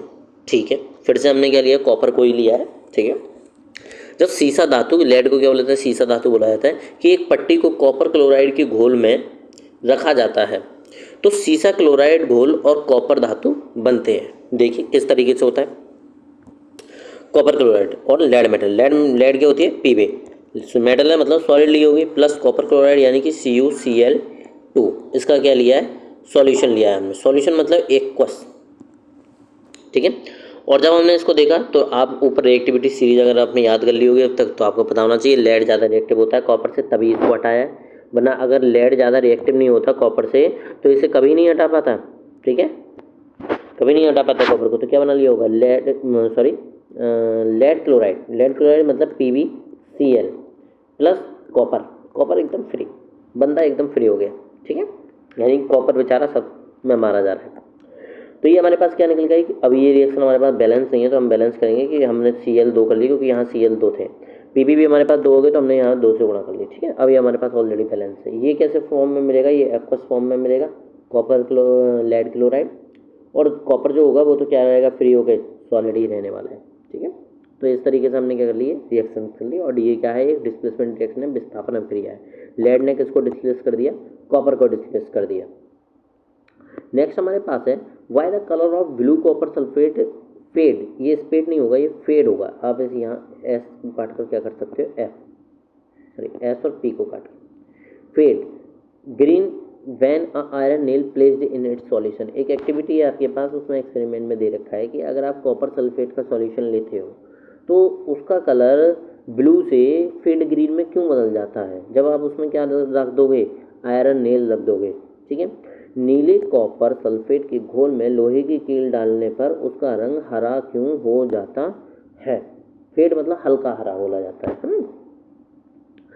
तो आंसर है इसके पास, iron is more reactive than copper. ठीक है, अगर आप चाहें तो मैं पहले रिएक्शन भी करके दिखा सकता हूँ। ठीक है, ऊपर से नीचे दे रखी है आपके पास एक, तो छोड़ते हैं, लीजिए मैं लिख ही देता हूँ इक्वेशन को कि Fe प्लस CuSO4 का सॉल्यूशन लिया है, सॉल्यूशन मतलब एक्वस लिया है, अब मैं स्टेट नहीं लिख रहा हूँ इसमें। तो ये क्या होगा, Fe ज़्यादा रिएक्टिव है, Fe हटा देगा CuSO4 को, तो क्या हो जाएगा, FeSO4 प्लस Cu।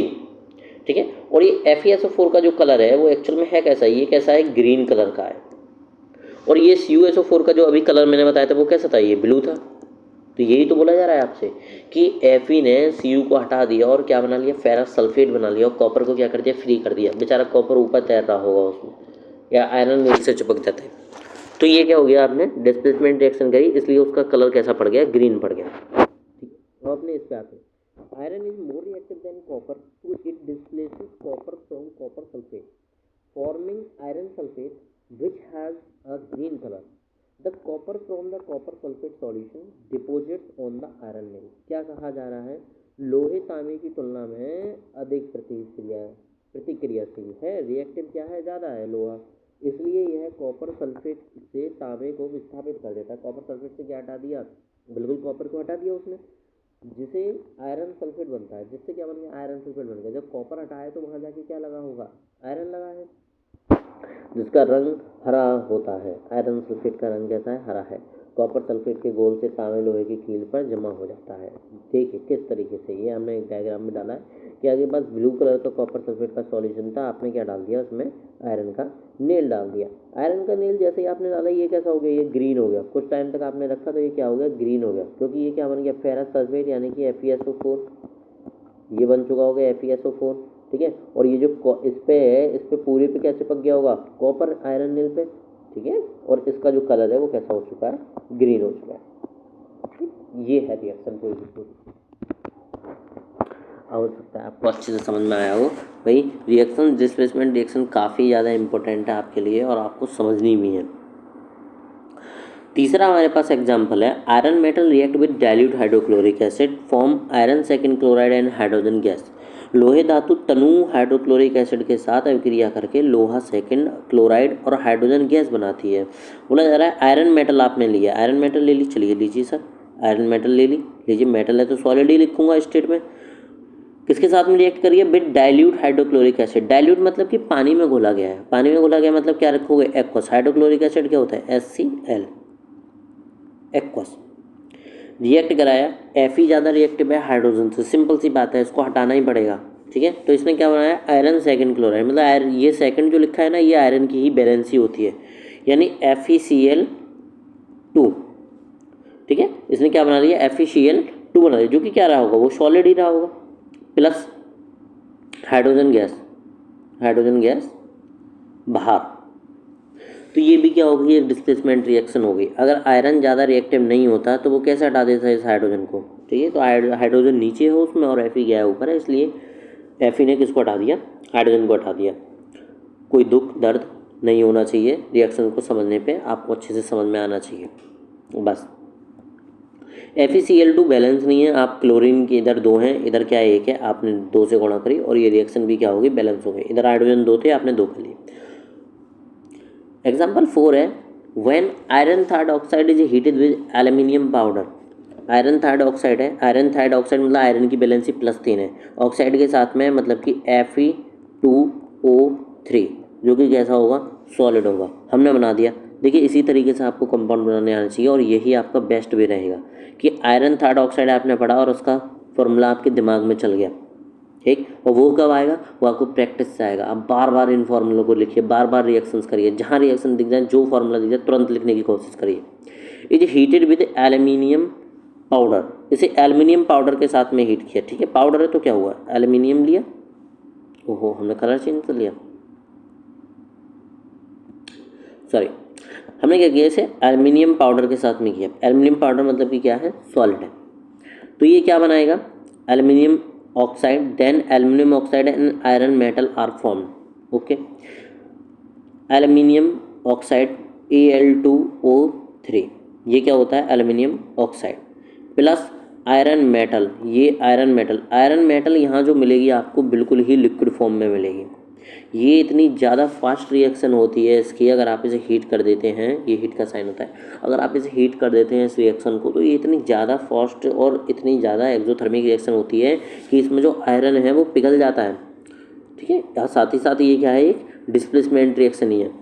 एल्यूमिनियम ज़्यादा रिएक्टिव होता है आयरन से, एल्यूमिनियम ऊपर है और Fe क्या है, नीचे, इस वजह से उसने डिस्प्लेस कर दिया।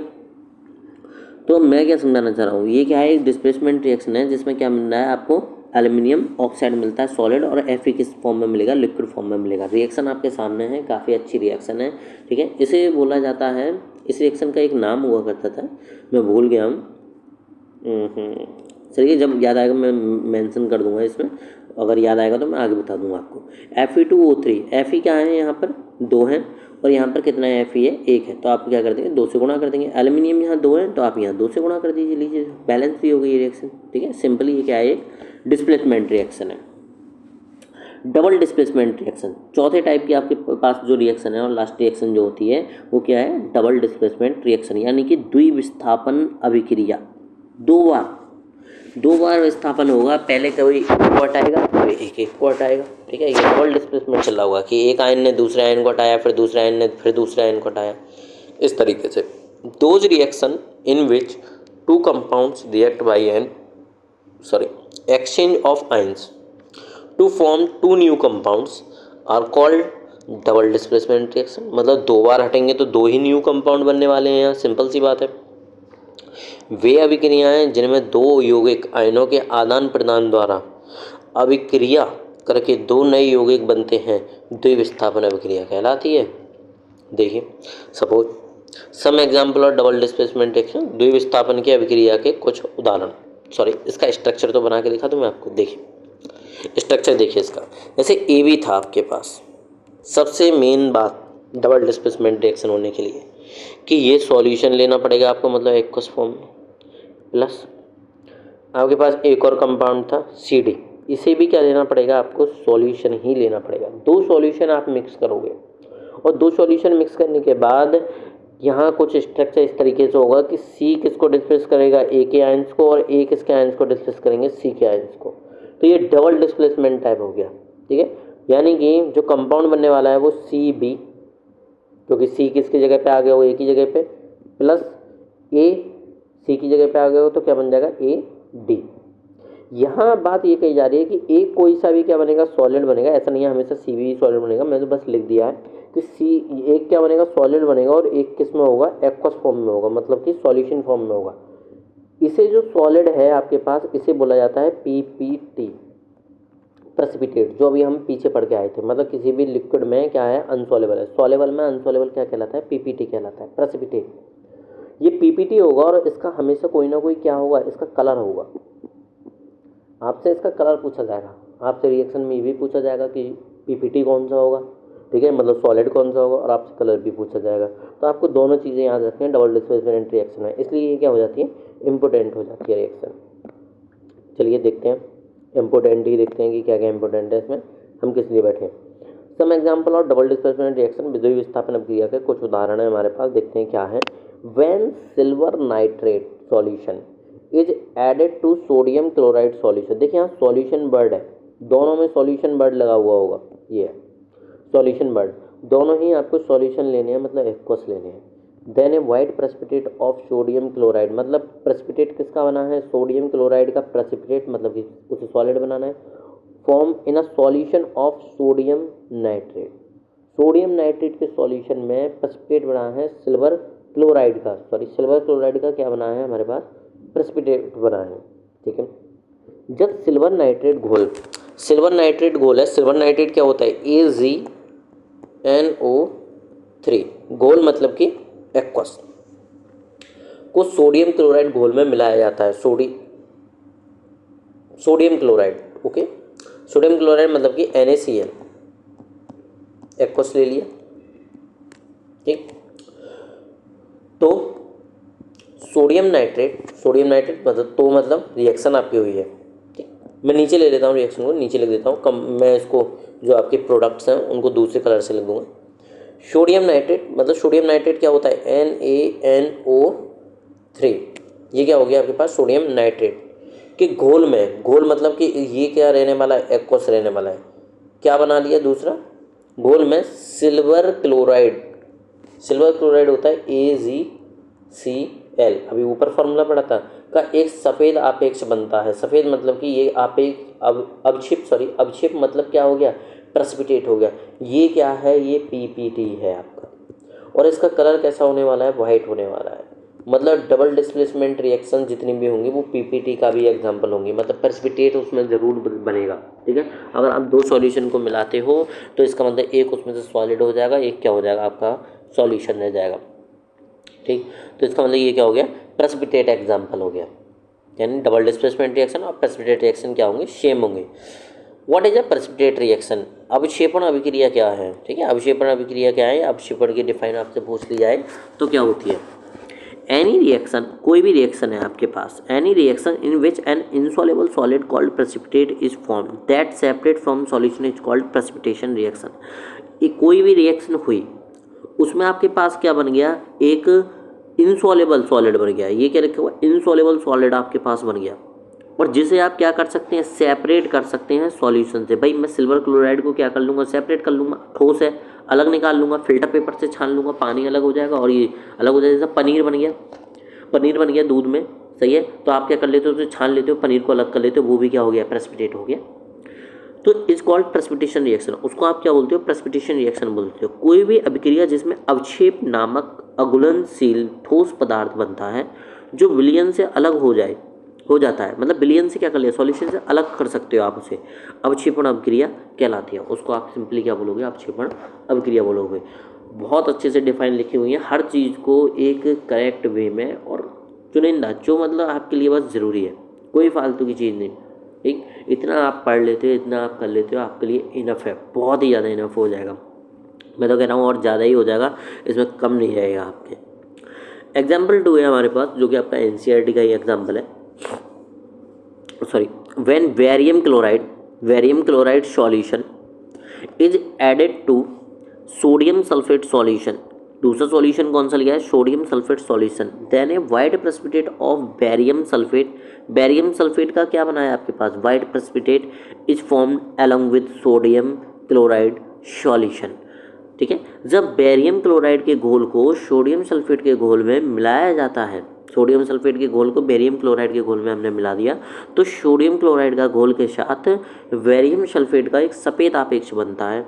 ठीक है, रिएक्शन देखिए किस तरीके से। Barium chloride solution, barium chloride क्या होता है, BaCl2, और ये सॉल्यूशन मतलब कि क्या लोगे आप, एक्वस तो लोगे प्लस दूसरा सॉल्यूशन क्या लिया, sodium sulphate solution. Sodium sulphate होता है Na2SO4, ये भी कैसा लिया है आपने, एक्वस ही लेना पड़ेगा। जब आपने इसको रिएक्ट कराया तो आपको क्या देखने को मिला, क्या देखने को मिला, कहते कुछ नहीं देखने को मिला। सर जी हम नहीं मानेंगे, सोडियम बेरियम की जगह और बेरियम किसकी जगह, सोडियम की जगह लेके आना है और आपको बैलेंस रख के कंपाउंड बनाने हैं, बस इतना ध्यान रखना है।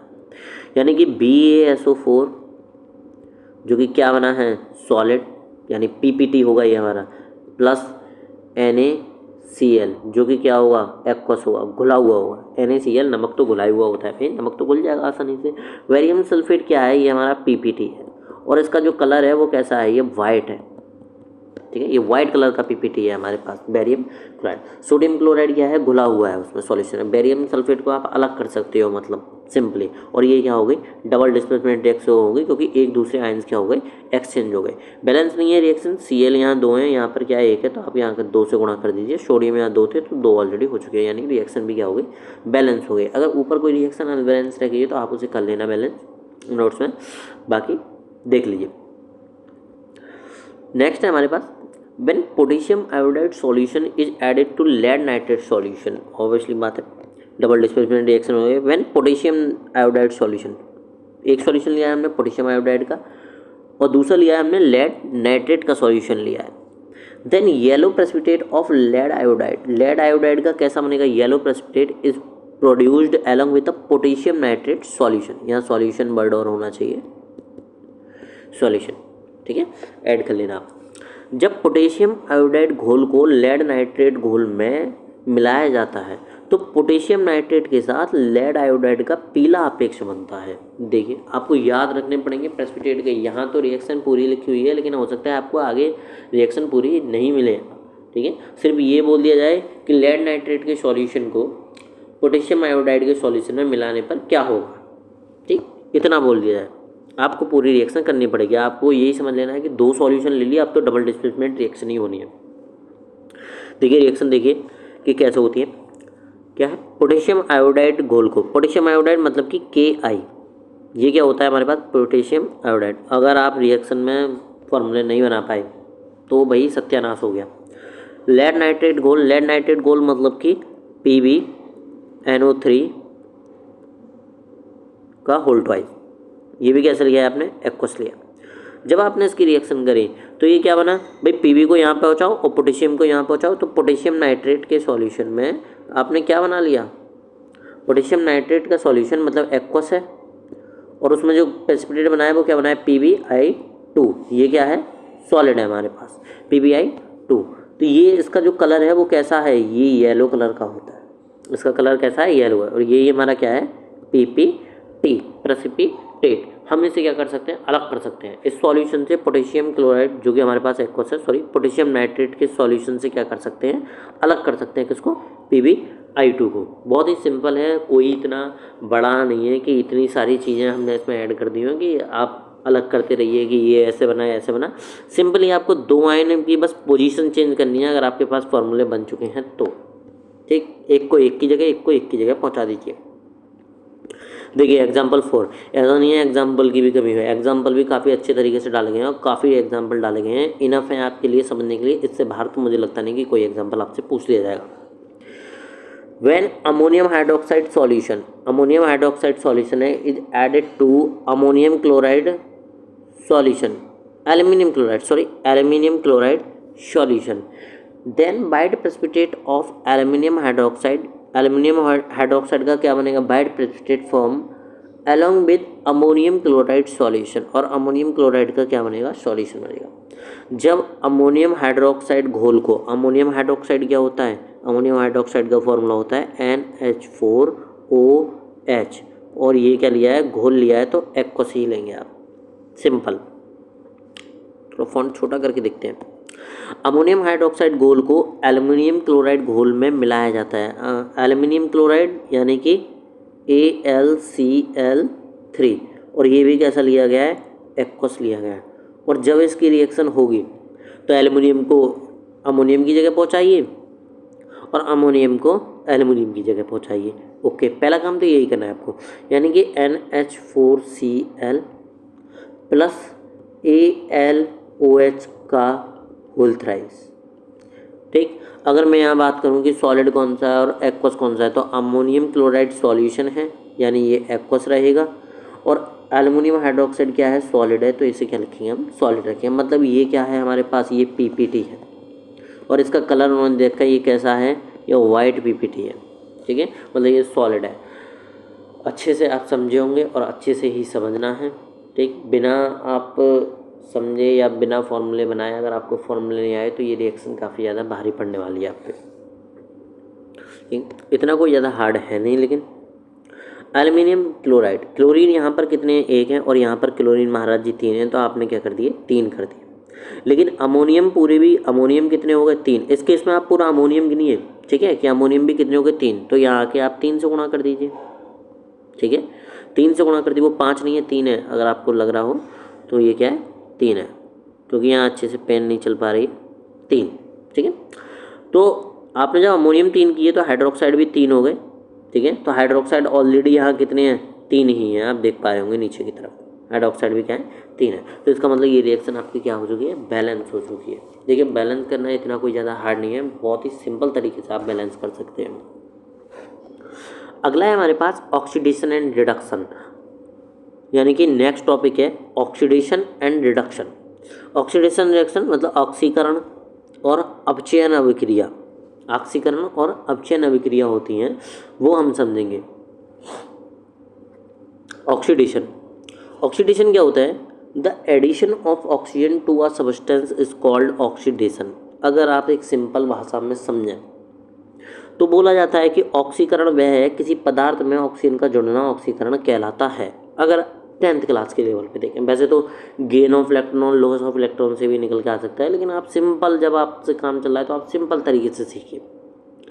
यानी आप यहाँ देख पा रहे होंगे कि Cu के साथ में ऑक्सीजन क्या हो चुकी है, ऐड हो चुकी है यहाँ आकर, तो ये क्या हो गया, ये इसका ऑक्सीकरण हो गया, मतलब ये क्या हो गया, ऑक्सीडेशन हो गया इसका।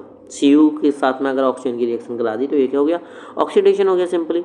और अगर आप एक तरीके से ऐसे भी बोल सकते हैं कि अगर द रिमूवल ऑफ हाइड्रोजन, अगर किसी पे से हाइड्रोजन चली जाए फ्रॉम अ सबस्टेंस, अगर कोई सबस्टेंस था उस पर से हाइड्रोजन लगी हुई थी और आपने उस पर से हाइड्रोजन हटा दी, तब भी आप क्या बोलेंगे, वो किस में गया है, ऑक्सीडेशन में। मतलब दो चीज़ें आपको याद रखनी है ऑक्सीडेशन में, एडिशन ऑफ ऑक्सीजन या फिर उससे रिमूवल ऑफ ऑक्सीजन।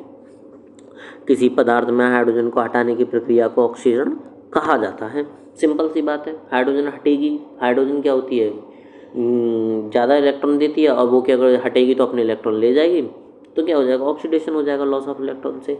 हो सकता है आपको ये बात समझ में नहीं आए क्योंकि ये थोड़ा अपर लेवल की है। ठीक, reduction, the addition of hydrogen to a substance is called reduction. जब आप हटाने को हाइड्रोजन को ऑक्सीडेशन बोल सकते हो, तो अगर हाइड्रोजन जुड़ जाएगी तो उसे क्या बोल सकते हो, रिडक्शन बोल सकते हो। ऑक्सीडेशन रिडक्शन का उल्टा होता है, या आप बोल सकते हो रिडक्शन ऑक्सीडेशन का उल्टा होता है, अपोजिट है ये एक दूसरे के। ठीक है, अपचयन, किसी पदार्थ में हाइड्रोजन का योग अपचयन कहलाता है। अगर आपने हाइड्रोजन जोड़ दी किसी में जाकर तो आप क्या बोलोगे, रिडक्शन हो जाएगा। या फिर आप बोल सकते हो the removal of oxygen from a substance is called reduction. अगर किसी में आप ऑक्सीजन ऐड करते हो तो आपने बोला कि सर वो ऑक्सीडेशन है। किसी में आपने ऑक्सीजन ऐड करी, जैसे कि A+ ऑक्सीजन, आपने इसमें क्या किया, ऑक्सीजन ऐड कर ली, AO बना लिया, तो ये क्या हुआ, ऑक्सीडेशन। अब मैं इससे किसी भी तरीके से ऑक्सीजन को अलग करवा दूं तो आप अब इसे क्या बोलोगे, अब इसका क्या हो चुका है, अब इसका रिडक्शन हो चुका है। अब सर इसका रिडक्शन हो चुका है, ऑक्सीडेशन, पहले इस पे ऑक्सीजन थी, अब इससे हमने ऑक्सीजन हटा दी, तो अब इसको क्या बोलेंगे, इसका क्या हो गया, रिडक्शन। मतलब addition of hydrogen reduction, removal of oxygen reduction. Confusing term है, कन्फ्यूजन हो जाएगा, इसलिए 2-3 बार आप चीज़ों को लिखिए, समझिए, कहीं भी लिखिए, दीवार पे लिखिए, हाथों पे लिखिए, चीज़ों को अच्छी तरीके से याद कर लीजिए। ऑक्सीडेशन और रिडक्शन आने ही वाला है सिंपली। ठीक, चलिए अब हमारे पास होते हैं oxidising agent. The substance which gives oxygen for oxidation is called oxidising agent. ठीक है, ऑक्सीकरण एजेंट क्या होते हैं? वह पदार्थ जो ऑक्सीकरण के लिए ऑक्सीजन देते हैं उसे ऑक्सीकरण एजेंट कहते हैं। देखिए ये पूरी रिएक्शन जो है एक ही बार में एग्जाम्पल में समझी जाएगी। ठीक है, आप सोच रहे होंगे कि मैं डिफाइन पढ़ाता जा रहा हूँ, अभी तक मैंने रिएक्शन क्यों नहीं कराई है, क्योंकि ये सब एक ही बार में पड़ेगा, समझना पड़ेगा आपको एक ही रिएक्शन में। तो मैंने एंड में रिएक्शन दे रखी है कि किस तरीके से हम रिएक्शन करेंगे। अभी आप सिंपली ये समझिए कि ऑक्सीडाइजिंग एजेंट कौन सा होगा, और ऑक्सीडाइजिंग एजेंट हमेशा जो छांटे जाएंगे, ये जो एजेंट हैं वो हमेशा आपको रिएक्टेंट साइड में मिलेंगे। ये आप रिएक्टेंट साइड में ही देखोगे एजेंट्स। ठीक है, तो वह पदार्थ जो ऑक्सीकरण के लिए ऑक्सीजन देते हैं उसे ऑक्सीकरण एजेंट कहते हैं। भैया जिसके पास ऑक्सीजन होगी रिएक्टेंट साइड में, ऑक्सीजन तो आप सिंपली देख के पहचान ही लोगे कि इसमें ऑक्सीजन लगी हुई है, तो उसको आप क्या बोलोगे? ऑक्सीडाइजिंग एजेंट बोल दोगे। सिंपल सी बात है, बहुत ही कोई इतना बड़ा चढ़ा के नहीं। Reducing agent, sorry, the substance which gives hydrogen for a reduction is called reducing agent.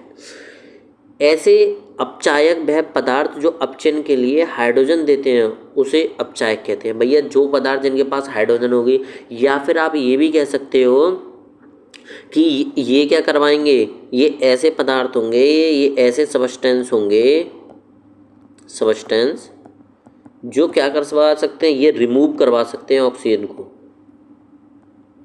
तो इनको हम क्या बोलेंगे? रिड्यूसिंग एजेंट बोलेंगे। जो ऑक्सीजन ले जाएगा, सही है, उसका तो ऑक्सीडेशन हुआ होगा, लेकिन उसको क्या बोलेंगे? रिड्यूसिंग एजेंट बोलेंगे। बहुत ही कन्फ्यूजिंग टर्म आपको लग रहा होगा, मुझे पता है, ठीक है, लेकिन आपको जब मैं रिएक्शन में समझाऊंगा तो मुझे लगता है आपको समझ में आ जाएगा, आप बस थोड़ा सब्र करिए।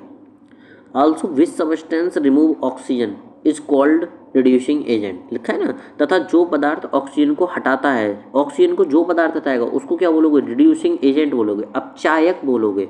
ठीक है, तो हो सकता है आपको अपचायक, सही है, और रिडक्शन मतलब अपचयन में आपको डिफरेंस पता चल गया होगा। सही है, एजेंट हम रिएक्टेंट साइड पे छाटेंगे, और जो हमारे अब कौन सा ऑक्सीडेशन में गया है, ऑक्सीकरण में, कौन सा अपचयन में गया है, वो हम प्रोडक्ट साइड में बताते हैं।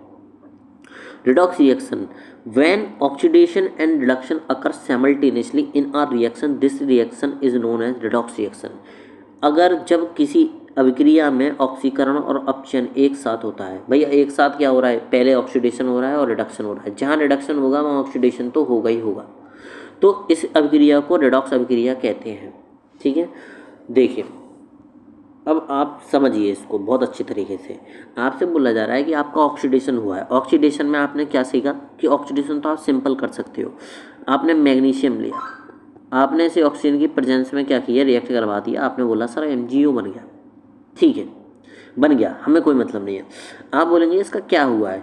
ये यहाँ से यहाँ मैं देखूँगा तो आप बोलोगे सर इसका ऑक्सीडेशन हुआ है, इस पर ऑक्सीजन क्या हुई है? ऐड हुई है। इसके लिए हम बोलेंगे कि मैग्नीशियम ऑक्सीडाइज्ड हो गया, ऑक्सीडेशन हो गया इसका। अभी यहाँ रिडक्शन के लिए तो कोई बात ही नहीं हुई है। ठीक है, सपोज और करिए और समझ लीजिए, कोई ऐसी बात नहीं है। कैल्शियम लिया, ऑक्सीजन के साथ में रिएक्ट करवाया, ऑक्सीजन है सॉरी, ऑक्सीजन के साथ में रिएक्ट करवाया, आपने क्या देखा कि ये CO बन गया। आप बोलोगे सर कैल्शियम का क्या हो गया? ऑक्सीडेशन हो गया सिंपली। हाइड्रोजन लिया हमने, वाटर ऑक्सीजन के साथ में रिएक्ट करवाया, क्या बना लिया? वाटर बना लिया। हम बोलेंगे सर हाइड्रोजन का ऑक्सीडेशन करा लिया हमने सिंपली। ठीक है, आप समझ पाए कि हमने क्या करा लिया? इनका ये ऑक्सीडेशन बोल सकते हैं हम सिंपली। ऑक्सीजन के साथ में रिएक्शन, आपने क्या बोला? ऑक्सीडेशन बोल दिया। किसी भी मेटल को आप ऑक्सीजन के साथ में उठा के रख दीजिए, आपने क्या करा दिया? उसको ऑक्सीडेशन करा दिया। लेकिन रिडक्शन क्या होता है? ठीक है, रिडक्शन मतलब कि या तो आप रिमूव करें ऑक्सीजन का, सही है, या फिर हाइड्रोजन को ऐड करें किसी में। ठीक, चलिए देखते हैं। यहाँ हमारे पास एक रिएक्शन लिखी हुई है और हम इसमें देखेंगे ये एक रिडॉक्स रिएक्शन है। इसे मैं मिटा देता हूँ। ये हमारे पास एक कैसी रिएक्शन है? रिडॉक्स रिएक्शन है। मतलब इसमें ऑक्सीडेशन और रिडक्शन दोनों साथ साथ हो रहे हैं, बस आपको समझने हैं कि कैसे हैं। पहले अगर आपको ऑक्सीडेशन और रिडक्शन छांटने होते हैं तो आपको रिड्यूसिंग एजेंट पता होना चाहिए और ऑक्सीडाइजिंग एजेंट पता होना चाहिए। एजेंट जो छांटोगे, एजेंट मतलब क्या? जब भी मैं बात करूँगा एजेंट की, आप बोलोगे सर रिएक्टेंट साइड, बस इतनी बात ध्यान में रखना, रिएक्टेंट साइड पे ध्यान देना है। एजेंट छांटिए, जिसके पास ऑक्सीजन है आपने क्या बोल दिया उसे? ऑक्सीडाइजिंग एजेंट, OA लिख देता हूँ मैं। जिसके पास ऑक्सीजन नहीं है तो वो दूसरा क्या हो गया, रिड्यूसिंग एजेंट। भाई जब आपको ऑक्सीडाइजिंग एजेंट मिल गया है तो इसका मतलब दूसरा क्या हो जाएगा, रिड्यूसिंग एजेंट। देखिए कितना सिंपल है, ठीक है, बात समझ में आई या नहीं आई, ठीक है, ये आपको समझ लेना है बस।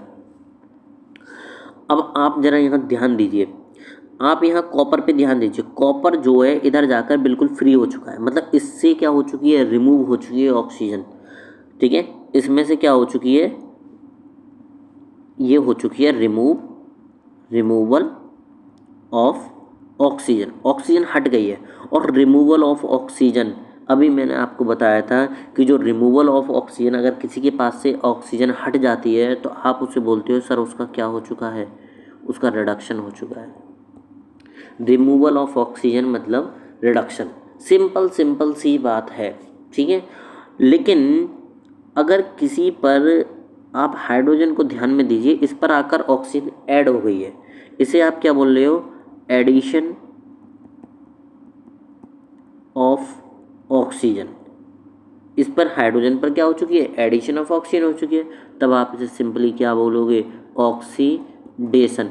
यही तो हमने पढ़ा था अभी, ठीक है। अब मुझे लगता है कि आपको क्लियर हो गया होगा कि ऑक्सीडाइजिंग एजेंट कौन है, रिड्यूसिंग एजेंट कौन है।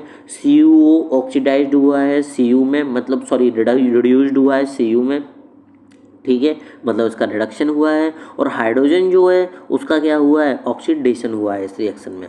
बहुत अच्छे से आप समझ लीजिए चीज़ें, ठीक। देखिए अब ये भी देखिए, यहाँ पर एक चीज़ ध्यान दीजिए, जो ऑक्सीडाइजिंग एजेंट है ना बेटा, जो ऑक्सीडाइजिंग एजेंट है उसका हमेशा क्या होगा, रिडक्शन होगा। ऑक्सीडाइजिंग एजेंट उसका उल्टा कर दीजिए, उसका क्या होगा, रिडक्शन ही होगा। और जो रिड्यूसिंग एजेंट है उसका क्या होगा, उधर जाकर ऑक्सीडेशन होगा प्रोडक्ट साइड में। ऐसे भी आप याद कर सकते हैं। मेमोनिक है, आप करने को तो बहुत तरीके से याद कर सकते हैं, ठीक है, इसमें कोई वो नहीं है, लॉजिक नहीं है, ठीक। एक सिंपल सा वे है कि आप किस तरीके से इसे याद कर लेते हैं।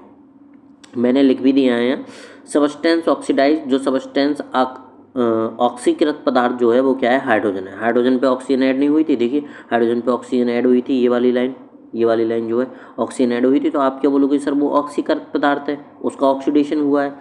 सबस्टेंस रिड्यूस्ड कौन सा हुआ है, मतलब अपचेत पदार्थ कौन सा है, CuO। ऑक्सीडाइजिंग एजेंट कौन सा है, CuO। और रिड्यूसिंग एजेंट कौन सा है आपका, हाइड्रोजन, ठीक है। जिसके पास ऑक्सीजन है वो ऑक्सीडाइजिंग एजेंट है, और जिसके पास ऑक्सीजन नहीं है वो क्या है, रिड्यूसिंग एजेंट है, सिंपल सी बात है, ठीक। लेकिन इन केस आपको क्या नहीं दिया जाए, ऑक्सीजन नहीं दिया जाए, तब आप कैसे पता करोगे, अगर आपको क्या नहीं दी जाए, ऑक्सीजन दी जाए, ठीक है। यहाँ ऑक्सीजन नहीं है, ठीक है, ऑक्सीजन होती तो पता कर लेते। तो आप जरा यहाँ ध्यान दीजिए, ठीक, यहाँ हाइड्रोजन क्या हो चुकी है, दूसरे पे ऐड हो चुकी है, इस पे Cl के साथ में। तो आप बोल सकते हो कि सर Cl के साथ में अगर हाइड्रोजन ऐड हुई है, ओहो सॉरी, देखिए सिंपली कि अगर यहाँ पर मैं बात करूँ कि हाइड्रोजन जो है, हाइड्रोजन और क्लोरीन ये आपको दिखाई दे रहे होंगे, H2S और Cl2, ऑक्सीजन यहाँ नहीं है। अगर आप देखें कि हाइड्रोजन क्लोरीन पे क्या हो गई है, ऐड हो गई है, और एडिशन ऑफ हाइड्रोजन क्या था, रिडक्शन था, मतलब क्लोरीन का क्या हो चुका है, रिडक्शन हो चुका है। क्योंकि यहाँ ऑक्सीजन नहीं है, आप कैसे पहचानोगे, यहाँ जब आप बोल रहे हो कि एडिशन ऑफ हाइड्रोजन क्या बोलोगे, आप रिडक्शन बोलोगे, और जिसका रिडक्शन होता है वो पीछे क्या होता है, ऑक्सीडाइजिंग एजेंट।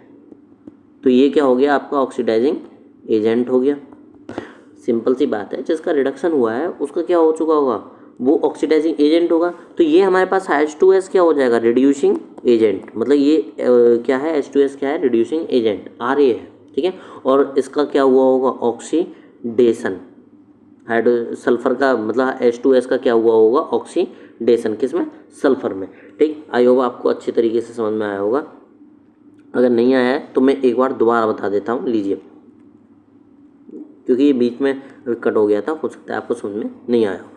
देखिए दोबारा समझिए, H2S मतलब कि हाइड्रोजन सल्फाइड प्लस क्लोरीन, ठीक है, sulphur plus hydrogen chloride.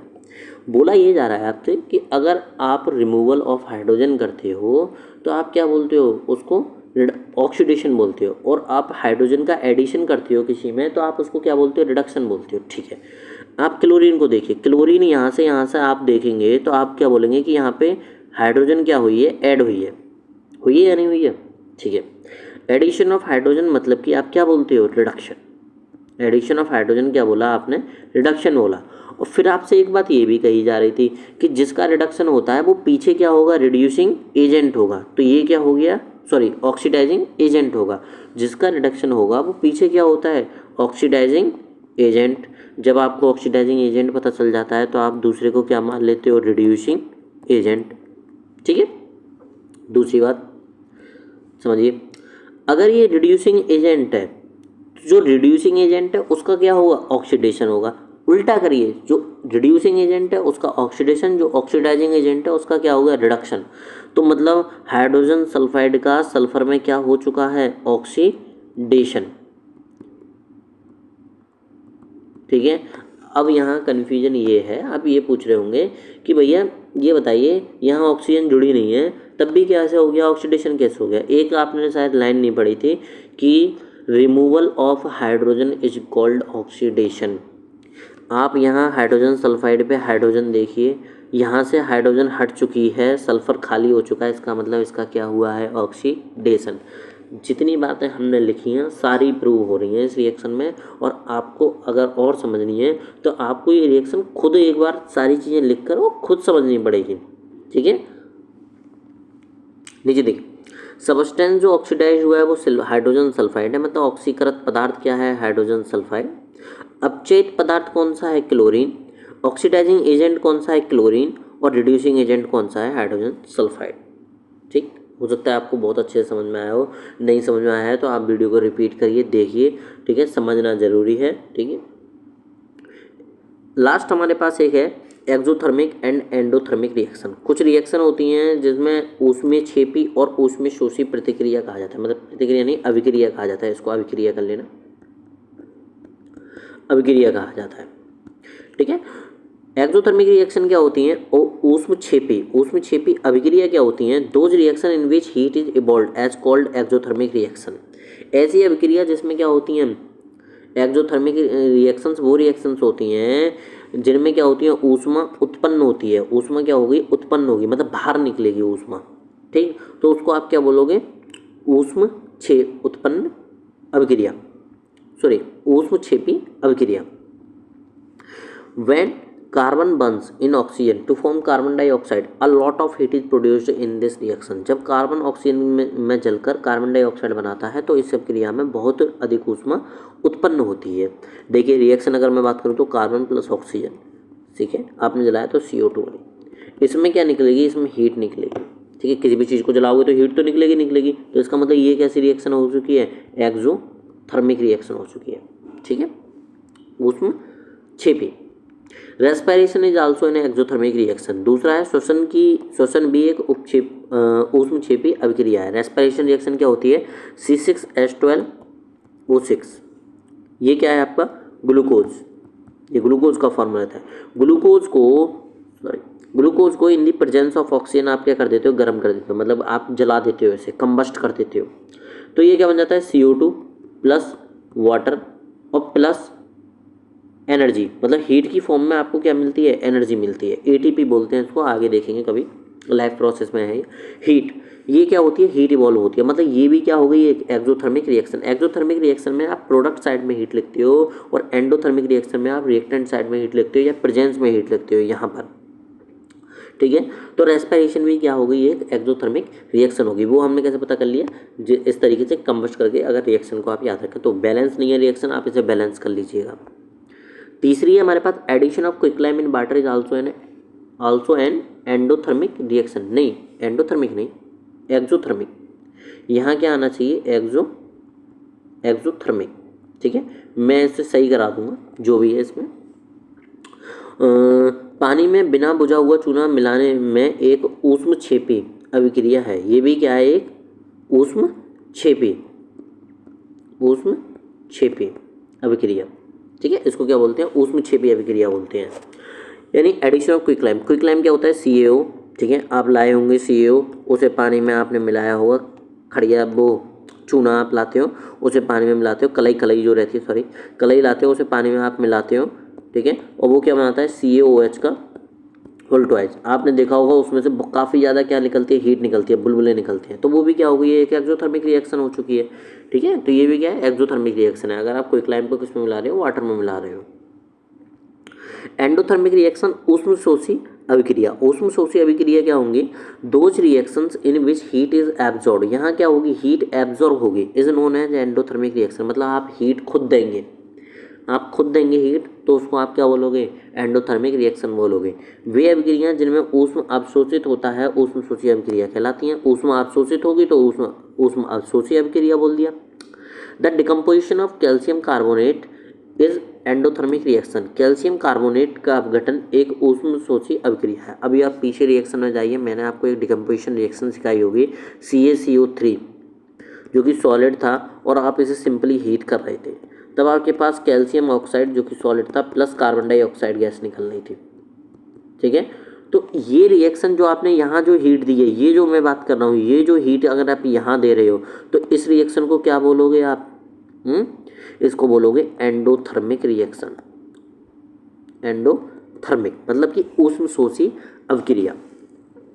Photosynthesis is an endothermic reaction. Photosynthesis भी कैसी है, प्रकाश संश्लेषण भी एक ऊष्मशोषी अभिक्रिया है। प्रकाश संश्लेषण कैसे होता है कि CO2 प्लस H2O आप क्या करते हो, ऐड करते हो इन द प्रेजेंस ऑफ किसमें, सनलाइट में।